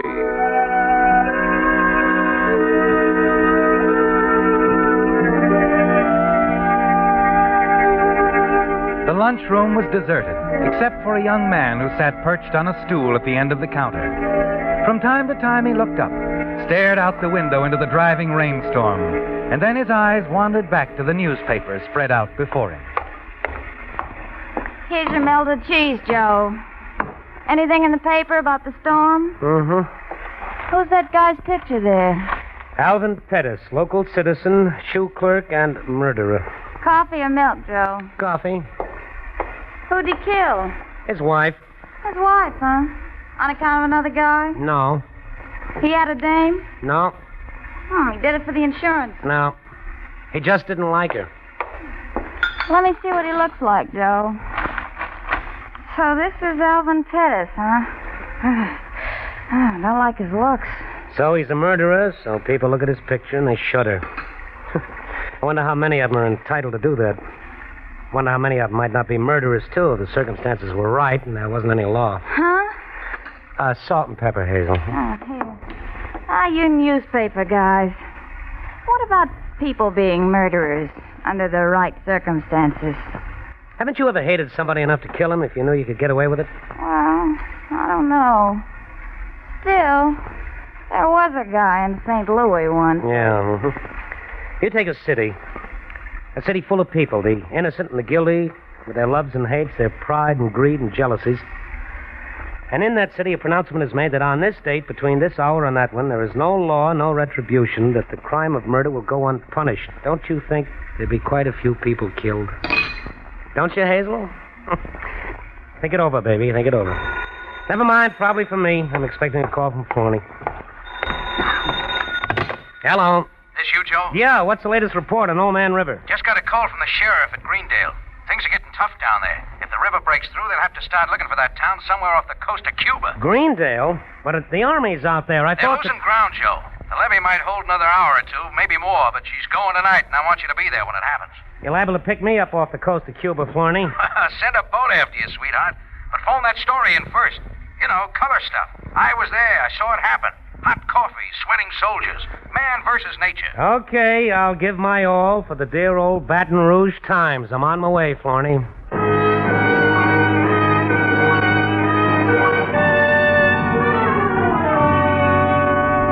A half hour later, you swing off the main highway, drive into Greendale, a low, flat, flimsy town with nothing between it and the Mississippi but a levee. Your editor was right, wasn't he, Joe? If the levee gives way, Greendale will go down the drain like wet cornflakes. As you plow through the downpour and approach Williams Avenue, you fight to keep thoughts of Marilyn out of your mind. Marilyn. She lives on Williams Avenue, doesn't she? The beautiful Marilyn. The vicious, cruel Marilyn with a soft, mocking voice. The woman who ruined things between you and Alice. Who took you for every cent you had and then laughed at you. Who's still laughing at you. You turn into the familiar rain-soaked street. Slow down for a moment as you pass the small wooden frame building. The two-story apartment house where she lives. Marilyn, the one human being on this earth you'd almost enjoy killing. And then you slam your foot down on the accelerator and race off in the direction of the levee.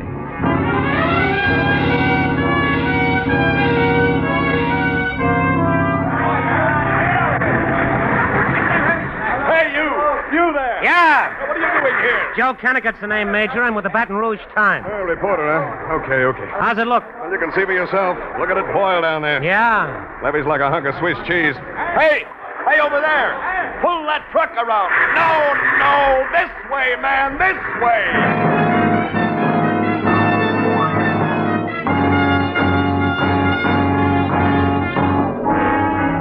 It's a weird scene, isn't it, Joe?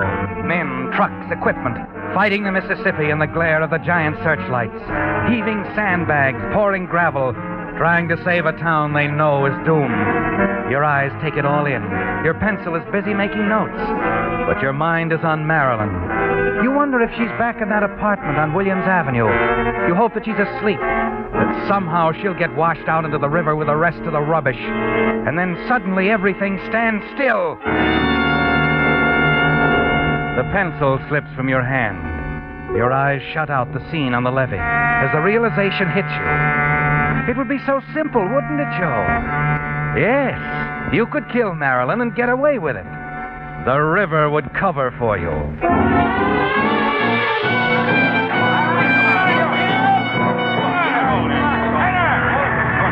right, hold it, fellas. Hold it. There's no use punching any longer. We're licked. Come on, pull the equipment out. Evacuate. Come on, hurry up. How much longer before the river breaks through, Major? 10, 15 minutes at most. Oh, Sergeant. Yes, sir. Send a man to warn them down at Greendale. Hey, look, Major. Yeah? You'll need every man you've got here. I'll go. Oh, now don't be a fool, Kennicott. If the flood hits before you get to Greendale... I'll take my chances, Major. That's where my story is going to be, Greendale. Besides, I can spread the warning myself.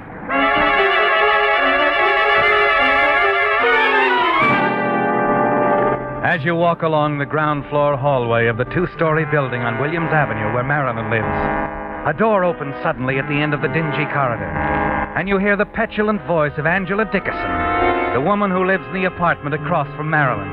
Quickly, you step into the alcove and wait. You don't want to run into the inquisitive Miss Angela Dickerson at this moment, do you, Joe? Moments later, you hear the door close and the hall is silent, and you hurry on to Marilyn's apartment.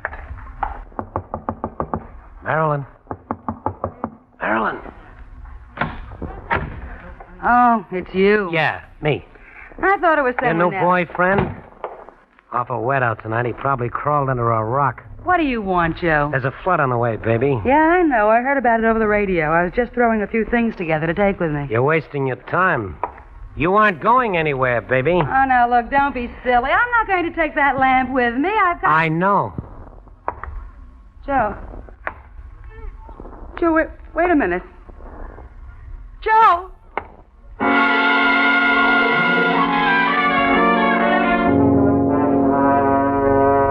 You stand there in the center of the room, staring down at her. Then as you set the lamp back on the table, you hear it. A distant rumbling, and the floor seems to be swaying beneath your feet. The door behind you bangs shut, and you wheel around and watch it open again and then close. It's not your imagination, is it? The building is actually swaying. The flood has come. Quickly, you run into the hall and right into a thin-faced little man. You hadn't counted on a witness, had you, Joe? Wait a minute, buddy. Come here. Get out of my way. I gotta get out of here. No, you don't. No, you can't stop me. What's your hurry? Let me go. No use struggling, pal. You're not going to get away from me. Let go of me. Hey! You can't let him get away, can you, Joe? You're sure he saw what happened in Marilyn's apartment, and you've got to kill him, too. You reach him just at the entrance of the apartment building, and the two of you go crashing down into the flooded street. No, don't. Please let me go. Murder's a solo job, pal. Strictly solo. Why you? Don't think you can get away from me. You scramble to your feet, stagger after the little man. You're gaining on him. 30, 20 feet. And then... a telephone pole crashes down in front of you. There's a crackle of flame, and the main force of the flood hits at that moment. Everything is water. You remember reaching for something solid, finding it, and then... nothing.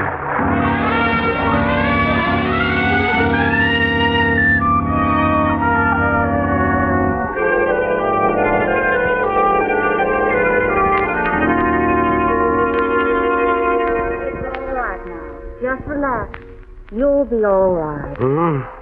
All right. What's going to be... Where am I? In the hospital. You're a lucky man. They picked you up right in the middle of it. Had quite a time making you let go of that telephone pole. Oh, yeah, the pole. Telephone pole. What's that? Oh, no, it's just the man in the other bed. They picked the two of you up at the same time. Brought you in here together. Nurse, will you give me a hand with this patient? Oh, yes, Doctor. What do you make of it, Doctor? I don't know. Man's had a terrible shock, of course. Amazing it wasn't killed. William, Doctor. He's been going on like that for over an hour. The same thing over and over again. About a murder. Murder? Yes. Something about the flood covering it up. Then about a fight. Uh-huh. Might be the result of shock, but... Well, I think we'd better pass it on to the police.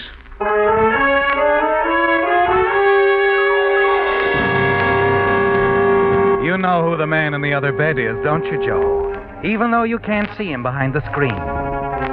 The man you're certain saw you commit murder, and they put the two of you in the same room. 1,000 crazy thoughts hit you all at once. You want to kill him, jump out of the window, run. Anything but face him when he comes to. You wait till the doctor and the nurse snap off the lights and leave the room. Quickly, you fumble around for your clothes, throw them on, and step falteringly into the hall. Where do you think you're going? Oh, Florney, I got a little tired of this place. I thought you might need some help. Thought I might need some help, huh? Look, just leave it to me, huh, Joe? So you're a hero. So you warn the town and get caught in the flood. Well, fine. Don't overdo it. Well, listen, Florney. I'm not going to lose my best reporter because he's too dumb to know when he ought to stay in bed. And that, sweetheart, is where you're going right now. Will you listen? Don't butt in. You've been through a lot tonight. You're lucky to be alive. Now back into that room and get to bed. The doc's ordered a hypo to make you sleep. And just to make sure you don't get any more ideas about leaving, I'm taking your clothes.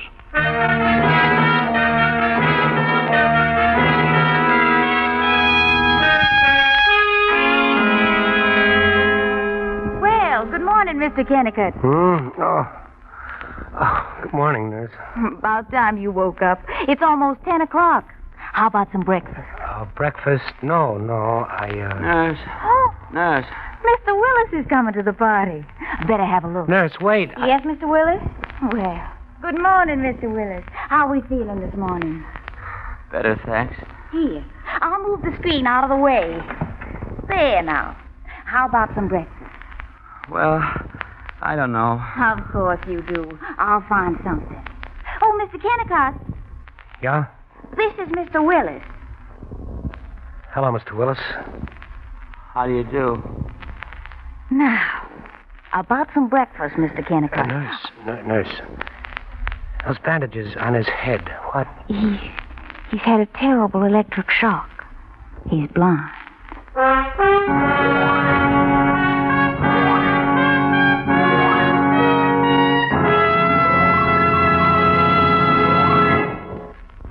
With the prologue of Conspiracy, the Signal Oil Company brings you another strange story by The Whistler. Remember, beginning next Sunday, The Whistler will be heard Sunday evenings at 9:30 in California and Arizona, at 8:30 in other states. Friends, you know, I was thinking the other day, if automobile motors were made of glass, a lot more drivers would switch to Signal Premium Compounded Motor Oil. Because through the glass, you could actually see how those compounds in Signal Premium Compounded Motor Oil go to work inside your motor to make it run better and last longer. For instance, you would see one compound busy washing out old carbon, gum, and varnish, while another compound guards expensive bearings from corrosion. And still other compounds do the important jobs of keeping the oil from thinning and preventing excessive foaming. Yes, this improved type Signal oil that combines scientific new compounds with 100% pure paraffin base does a lot more than just lubricate. So if you really want a sweeter running motor, be sure you make your next oil change a change for the better. Switch to Signal Premium Compounded Motor Oil at Signal service stations. And now, back to the Whistler.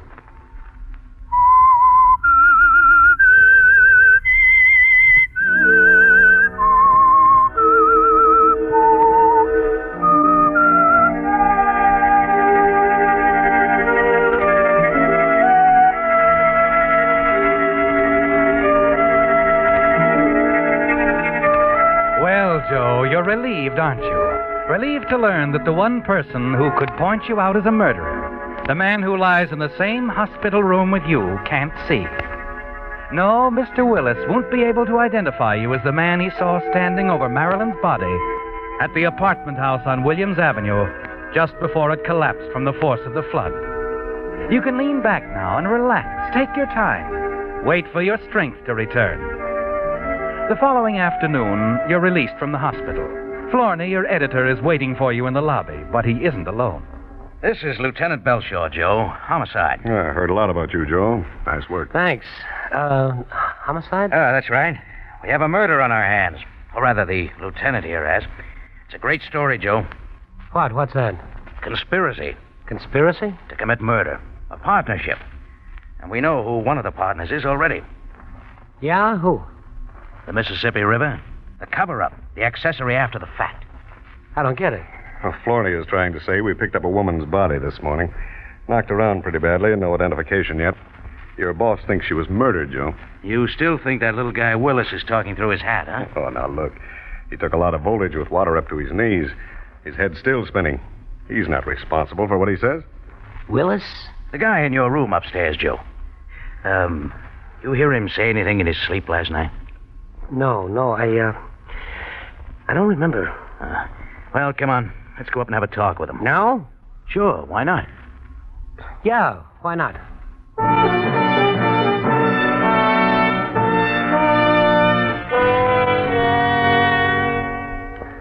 Please, gentlemen, I can't remember now. I don't know what happened. Well, you've got to try, Willis. Oh, look, Florney, the guy's sick. Leave him alone. Willis, I know you've had a tough go of it. I want to be as easy on you as I can. Then please go away. Sure, after you level with us. Now, 10 minutes ago, I was willing to write this thing off as a flood death. Now, I'm not so sure. Listen, Lieutenant, I told you If it's murder, one thing can lick us. Time. We've got to move now. So, let's go over it again, huh? I told you. I must have been dreaming. You don't dream the same thing over and over again without a reason. We picked up a woman's body out of the wreckage this morning. She could have been murdered. And she could have lived in that apartment on Williams Avenue you mentioned. Who was she? We don't know. There's nothing to identify. Now, look, I asked you for a straight story when I got here, and I haven't got it yet. Well? You're scared, aren't you? No. Oh, why should I be? Come on, Willis, come on. We'll take care of you. Just give me the story. Oh, well, I ran into the building because I thought I heard someone shout. A woman. Mm-hmm. And then water must have hit just about then because the building started to sway. And the door flew open, and I saw him standing there. Who was he? Well, I don't know. I never saw him before. And then he came after me. We rolled down the stairs into the water. I managed to get away. I ran out in the street, and I don't remember anything after that. Mr. Willis, think now. What did this man look like? Oh, dark hair, about 6 feet, I guess. Medium build. About your size, Joe. Uh-huh. Do you think you could identify him? I mean, If I could see, yes. How about his voice? Sounds something like the lieutenant's, or mine, or maybe Joe's here? I don't know, really. Please, I'm very tired. I'd like to rest. Sure. Okay, Willis. Take it easy. Come on, Florney. Joe. We'll be back to see you, Willis, when you feel better. Lieutenant. Yeah? What about his eyes? I mean, is he... the doctor says it's just temporary due to shock. He might regain his sight any time. Oh, any time, huh? Mm-hmm. Well, Joe, how's that for a story? Oh, it's great, Florney. Now, here's the angle. Conspiracy with the Mississippi River.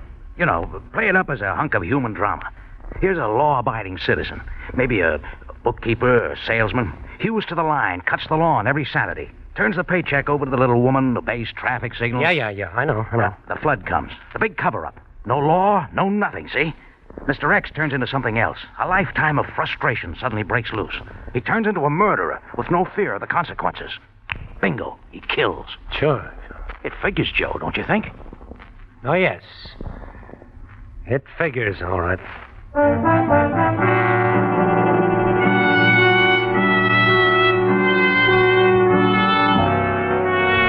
Yes, it figures. If you run out now, they'll add it up in a minute, won't they, Joe? Somehow you've got to stop Willis from talking. You've got to get to him before he can see again. And that isn't going to be easy. A material witness.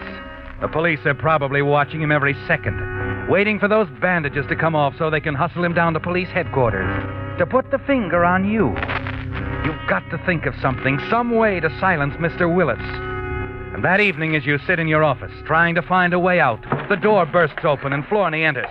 Joe, get your coat. What's the matter? Get your coat, man. We're meeting Lieutenant Belshaw at the hospital. It's about Willis. He's being released. Willis? Yeah. He finally came out of it, Joe. He can see.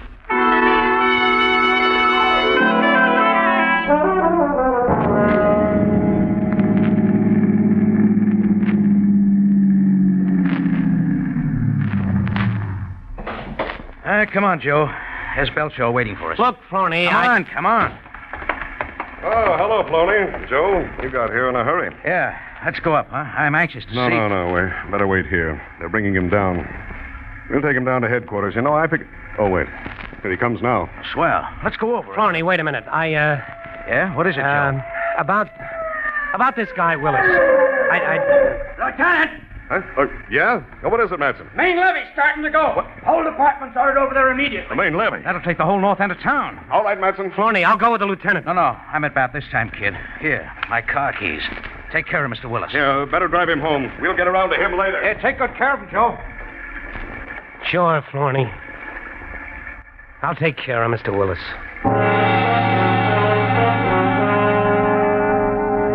It's the sort of a break you get once in a lifetime, isn't it, Joe? Just a split second before Willis had a chance to identify you, the river saved you. The police are gone now, Florney with them. And you stand alone in the rain and watch Mr. Willis approach. He won't get away this time, will he, Joe? You turn up the collar of your overcoat. Keep your face away from him and hustle him into the car, the back seat where he can't see you. Minutes later, you're racing across town. Then as you hit a deserted section not far from the Red River Bridge. Mr. Kennicott. Yeah? Would you stop the car? Stop the car? Sure.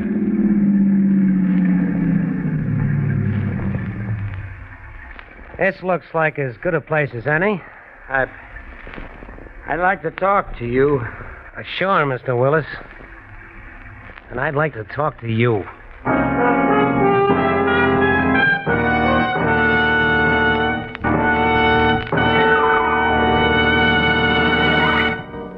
The Whistler will return in just a moment with the strange ending of tonight's story. Meantime, for the benefit of any contract bridge players who missed last week's Whistler, I want to repeat some news of especial importance. The first changes in the rules of contract bridge since 1941 were made this month at the Culbertson Teachers Convention. You probably already know that. But the news is that all of these new bridge rules have been boiled down into compact, easy-to-understand form by Signal's own bridge expert, Robert Lee Johnson. And a copy of them is already waiting for you at your nearest Signal service station.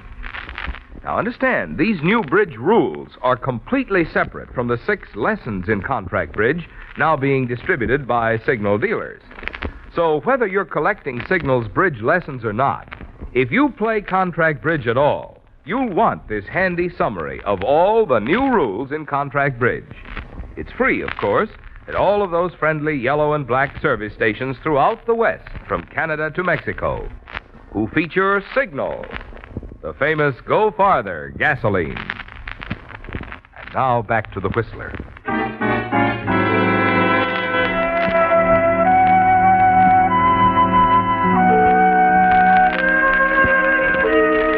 The morning broke bright and clear.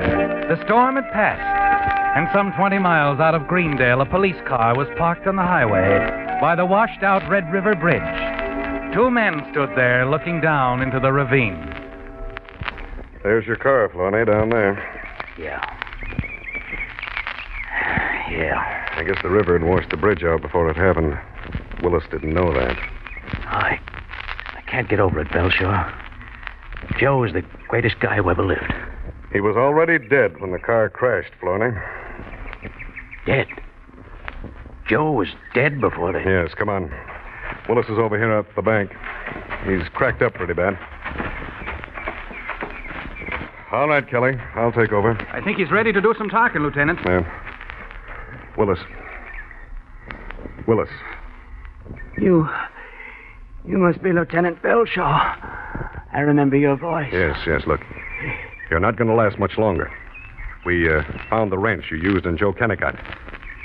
Why did you kill him? I had to, Lieutenant. At the hospital. I knew he was in another bed at the hospital all the time. That's... Yes, go on. That's why I faked blindness. I had to find some way to cover my face before he woke up. But why? So he wouldn't recognize me. Then last night when he picked me up in front of the hospital, I knew I had to get rid of him so he could never identify me. Identify you? Well, what did you... That woman you found yesterday morning. Huh? Her name is Dickerson. Angela Dickerson. She was my wife. Ran away years ago. I killed her the night the levee broke. There at the apartment on Williams Avenue. I killed her. Joe Kennicott was in an apartment right across the hall. He must have seen me. That's why he chased me. I see. But there's one thing I'll never understand. He wasn't just trying to catch me. He was trying to kill me. I can't figure out why.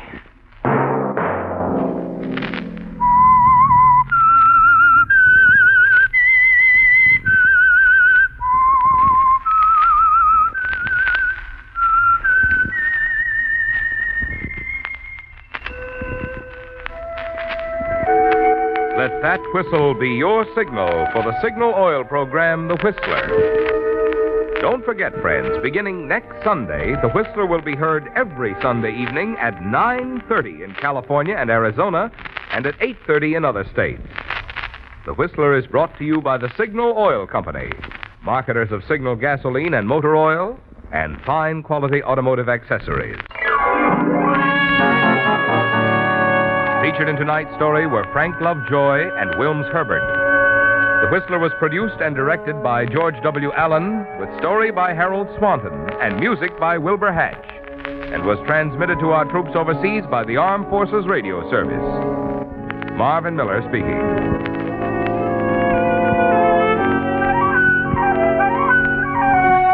This is CBS, the Columbia Broadcasting System.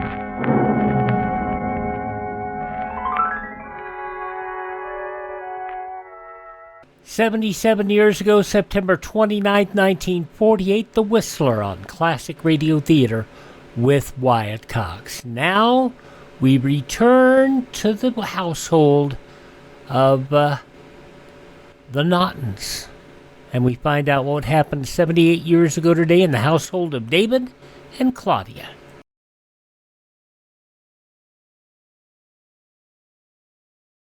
Let's look ahead to 1966, and there you are in your beautiful new home. You've got automatic gadgets everywhere. There's a sparkling new dream car in your garage. The youngsters are in a fine college. All's right with the world. Is this just an idle dream?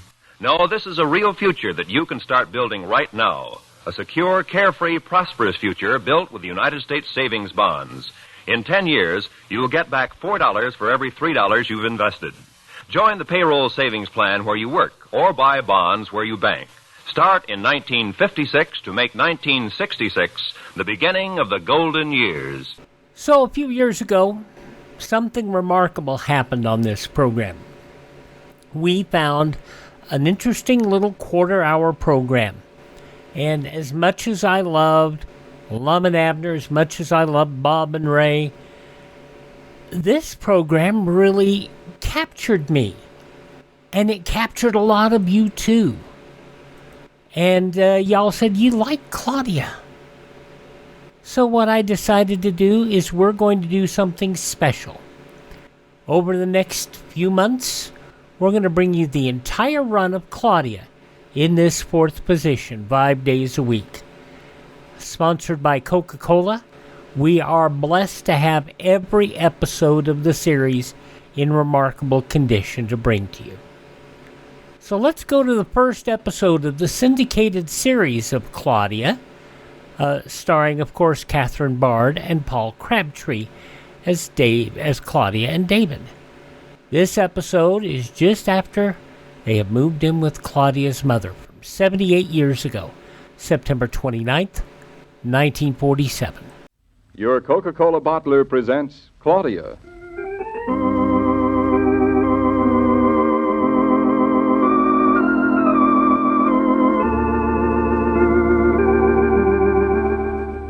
Claudia, based on the original stories by Rose Franken.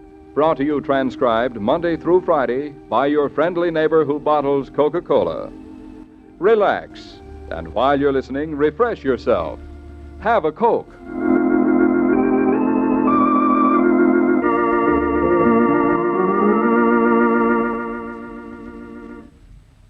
When Rose Franken first created the character of Claudia, she was merely telling a story. But in fact, she gave birth to a document of Americana that was to endear itself to tens of millions. It was a simple story, as American as the main street of any small city, as American as a bottle of Coca-Cola. It is not easy to explain such far-reaching acceptance unless it is that the romance of a man and woman living together happily is the most compelling of all dramas. You see, nothing much has ever happened to Claudia except that she married David. Like many young couples today, they find themselves without a place to live in and are coming home to stay with Mrs. Brown, Claudia's mother.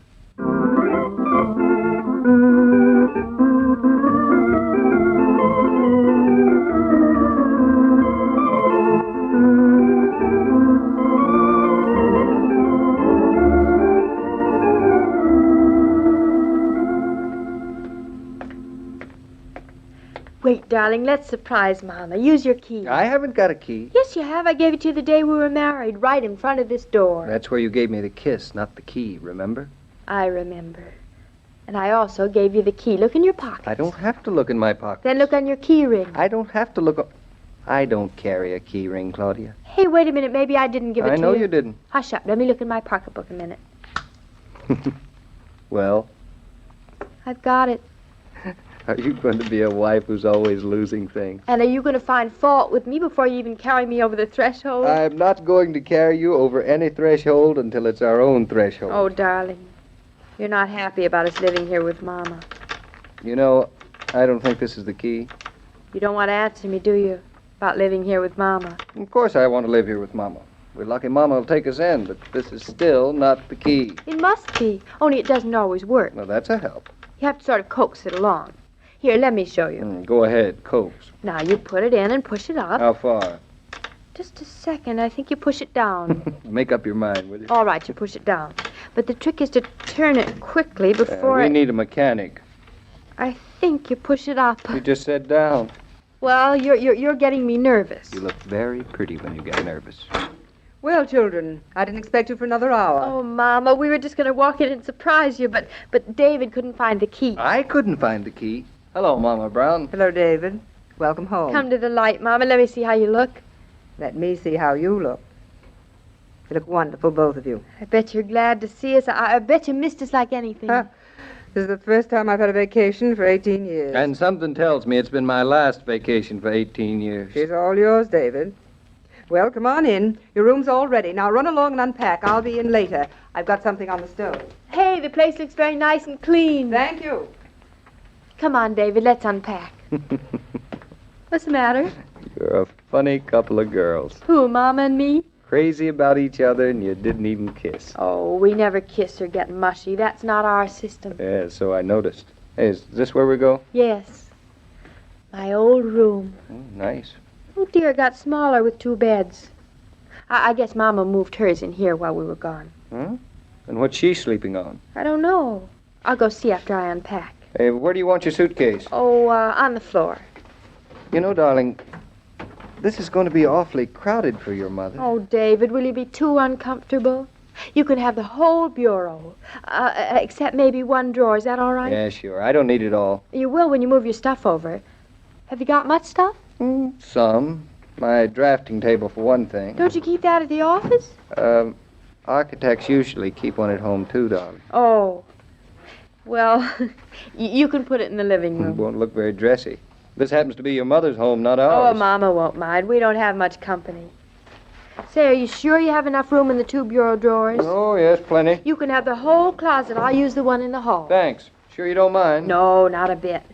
Can I use just a little of yours on the side, though? Come on in. Come on. Thanks. I bet this closet doesn't know what got into it after all these years. Yeah, I can see it blush. Say, can I have half the shoe rack? All of it. Except maybe half the bottom shelf. Help yourself. Hey, hold on a minute. There is only the bottom shelf, Claudia. Oh, so there is. Well, I only asked for half of it. Where will we put the empty luggage? Above the closet, there's storage space. Say, David, you know what would fix us up fine? Oh, I think we're fixed up fine already. If we had just one more room in this apartment so we could spread out a little. You're an architect. Now, why don't you? Mm-hmm. A nice portable room. We could hang it out the window. How's that? That's wonderful. I'll need a stool or something to get to the top of this closet. Mama's in the kitchen. She'll give you one. Want anything else? No, except tell Mom I'm starved. You're what? Tell Mom I'm starved. She says to tell you she's starved, Mama. She's always starved, that child. What are you looking for? Something to stand on to put the suitcases away. Put them in the hall closet. David. Yes, Mother? David, I'm not a very demonstrative person. I find it hard to say things. I know. I was dreading your homecoming a little. At the moment I looked at both of you and saw Claudia's face, I don't think I ever saw such happiness. I want to thank you, David. I want to thank you, Mother. You're a lot alike. Sometimes I think we're too much alike. It's apt to happen, isn't it? When a mother has to bring up a child alone. Try to be patient with her, David. I will, Mother. Will what? None of your business. Claudia, come over here and listen to me. You're not listening.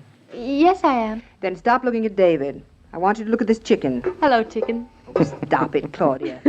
Now, look, it's all ready for the stove, and there are baked potatoes in the Why oven. all the directions? I want to be surprised. Say, what do you think we're paying you for? I don't care for the position. I'm leaving. Hold your horses. Not so fast. Where do you think you're going? Over to Aunt Louisa's. I'll phone you in the morning. You to spend the night since when? We're much more fun than Aunt Louisa. Aunt Louisa sent us a silver soup tureen, David. Is that good? No, it's just Aunt Louisa. Have a little more respect. Aunt Louisa's your father's only sister, and I'm not spending the night with her. Oh, that's different. See that you're home not later than 10 o'clock. Give her the latchkey, David. I haven't got the latchkey. You took it back. I didn't. Yes, you did. Don't you remember? You gave it back to you when you were standing out there in the Children, hall. will you let me finish just one sentence? Why, certainly. Go ahead. I started to say, I'm not going to spend the night. I'm going to live with Aunt Louisa until you two find a place of your own. But you can't live with an in-law. Why not? You wanted David to. Now, no sass, Mama. You're staying here, and that's final. Where do you expect me to sleep? On David's drafting board? Just a moment. What have you been up to, Mama? I'll be back in a minute. Mother, we can't let you go off like this. It's the right thing, David, and you know it. Here, unhook my apron. Tell Claudia I'll call her in the morning. I don't know what to say. Don't say anything. Just keep on being happy. But we can't put you out of your own home, Mother. It's your home for as long as you need it. We'll find a big apartment. They don't with plenty of build room. apartments that big, David. I like Louisa. She lives alone and we'll be company for each other. Now stop your worrying. You're as bad as Claudia. Here, not so fast. Come back a minute. Let me straighten your collar. Why, David, that was a nice kiss. Not because you're supposed to either. Well, somebody's got to kiss you around here. Claudia doesn't. That's true. I better go before she comes back. Goodbye, Mr. Norton. So long, Mrs. Brown.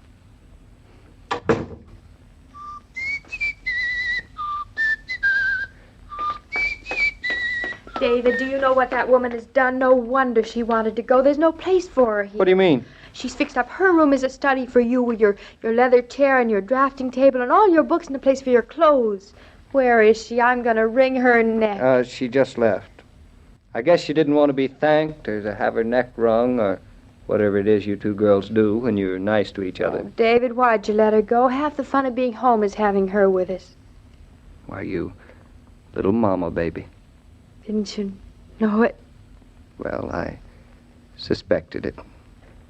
And that's not right, is it, David? No.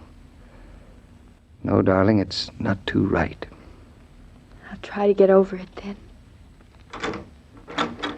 Oh, I always seem to walk in at the wrong time. Well, look who's here. It's Mrs. Brown as I live and breathe. Where on earth did you come from, Mama? Have a nice visit with Aunt Louisa. Yes, how is Aunt Louisa? I don't want to interrupt this witty conversation. One of you two imbeciles left the key in the front door. Here it is. David is so careless about keys. Oh, listen to her, Mama. I'm careless. You're both careless. And she arrives just as dinner's ready, Yes, David. they'll do it every time. Well, fortunately, there's enough for an extra person. Come on, Mrs. Brown. Now, don't be embarrassed. Just pretend that we expected you all the time. Where we go put her up, Claudia? Wait a minute, I'll be back in a minute. Now, David, you're worse than imbeciles. Is she very upset over my leaving? Oh, she seemed to be making her adjustment to it. Of course, we didn't know that you were going to be gone so long. Come on, now, be serious. She's such a baby about me. I'm serious. Of course, it isn't good to wean a baby all at once. Sometimes it isn't too good for the mother either. You've got a lot of wisdom in that head of yours, David. Well, I always seem to walk in at the wrong time. Really, with a big dinner to get and a house to arrange, all you two do is gossip. Won't work, David. What won't work? Couch in the living room, I measured it. It's too short for a first-class man. Mama'll have to sleep on it. Mama's not sleeping on any couch. Mama is sleeping at Aunt Louisa's. Oh, I called Aunt Louisa off. I called her up. She didn't seem to mind. I think she likes to live alone. Poor Aunt Louisa. Children, I will not be stampeded into this. She won't be stampeded, David. What do you know about that? Say, Mama, do I add flour and water to this gravy? You add nothing to that gravy. It's just right the way it is. Oh, it looks too thin to me. I think the chicken has no character. Could stand a little Claudia. Oh, lots of salt, David. It doesn't need salt, you two. Now, look here. Will you please get out of my kitchen before you ruin this dinner entirely? I'll call you when it's ready. Well, looks like she was stampeded with a little salt on her pride. Do you think she'll stay? Do you think we should keep her? Well, she had very good references from her last place. Yes, but... David, didn't they say something about she was sober and willing, but quite impertinent? Oh, yes, I believe they did. But, well, the things you won't put up with to get a cook these days. Oh, David, everything's so perfect again. And I'm so happy, darling.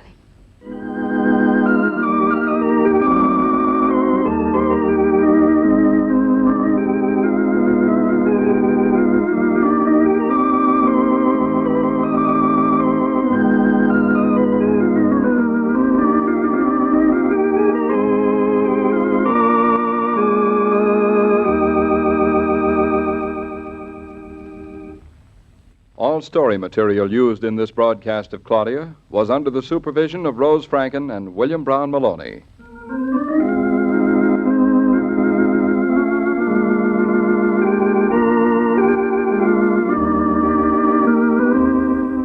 Friends, here's big news, and good news for you. There's more Coca-Cola available now. Now you can give a party and have enough Coke to go round. Now you can offer the pause that refreshes with ice-cold Coca-Cola when an unexpected guest drops in. Now you can refresh yourself at the familiar red cooler when you go shopping or when you drive or when you go to play golf. And the price is still 5 cents.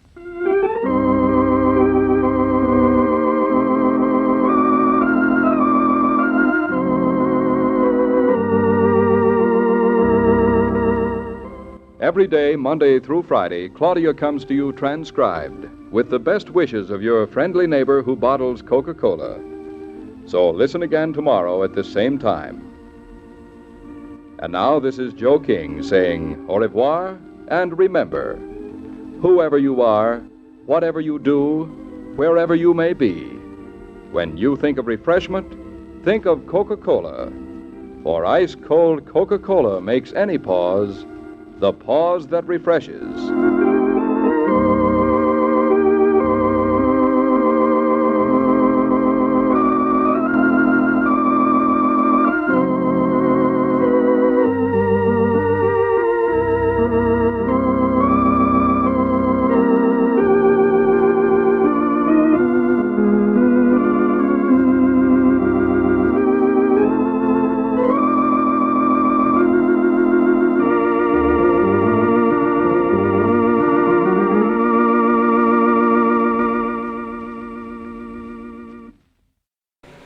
And the first syndicated episode of Claudia, of course, it aired previously on CBS for a period of time. We have very few, if any, shows of that. 78 years ago, September 29th, 1947, here on Classic Radio Theater with Wyatt Cox. Tomorrow, Westerns, Gunsmoke, Fort Laramie, Gene Autry's Melody Ranch, Tales of the Texas Rangers, and another episode of Claudia. Thanks for being with us on this Monday. We'll see you tomorrow for more Classic Radio Theater. I'm Wyatt Cox.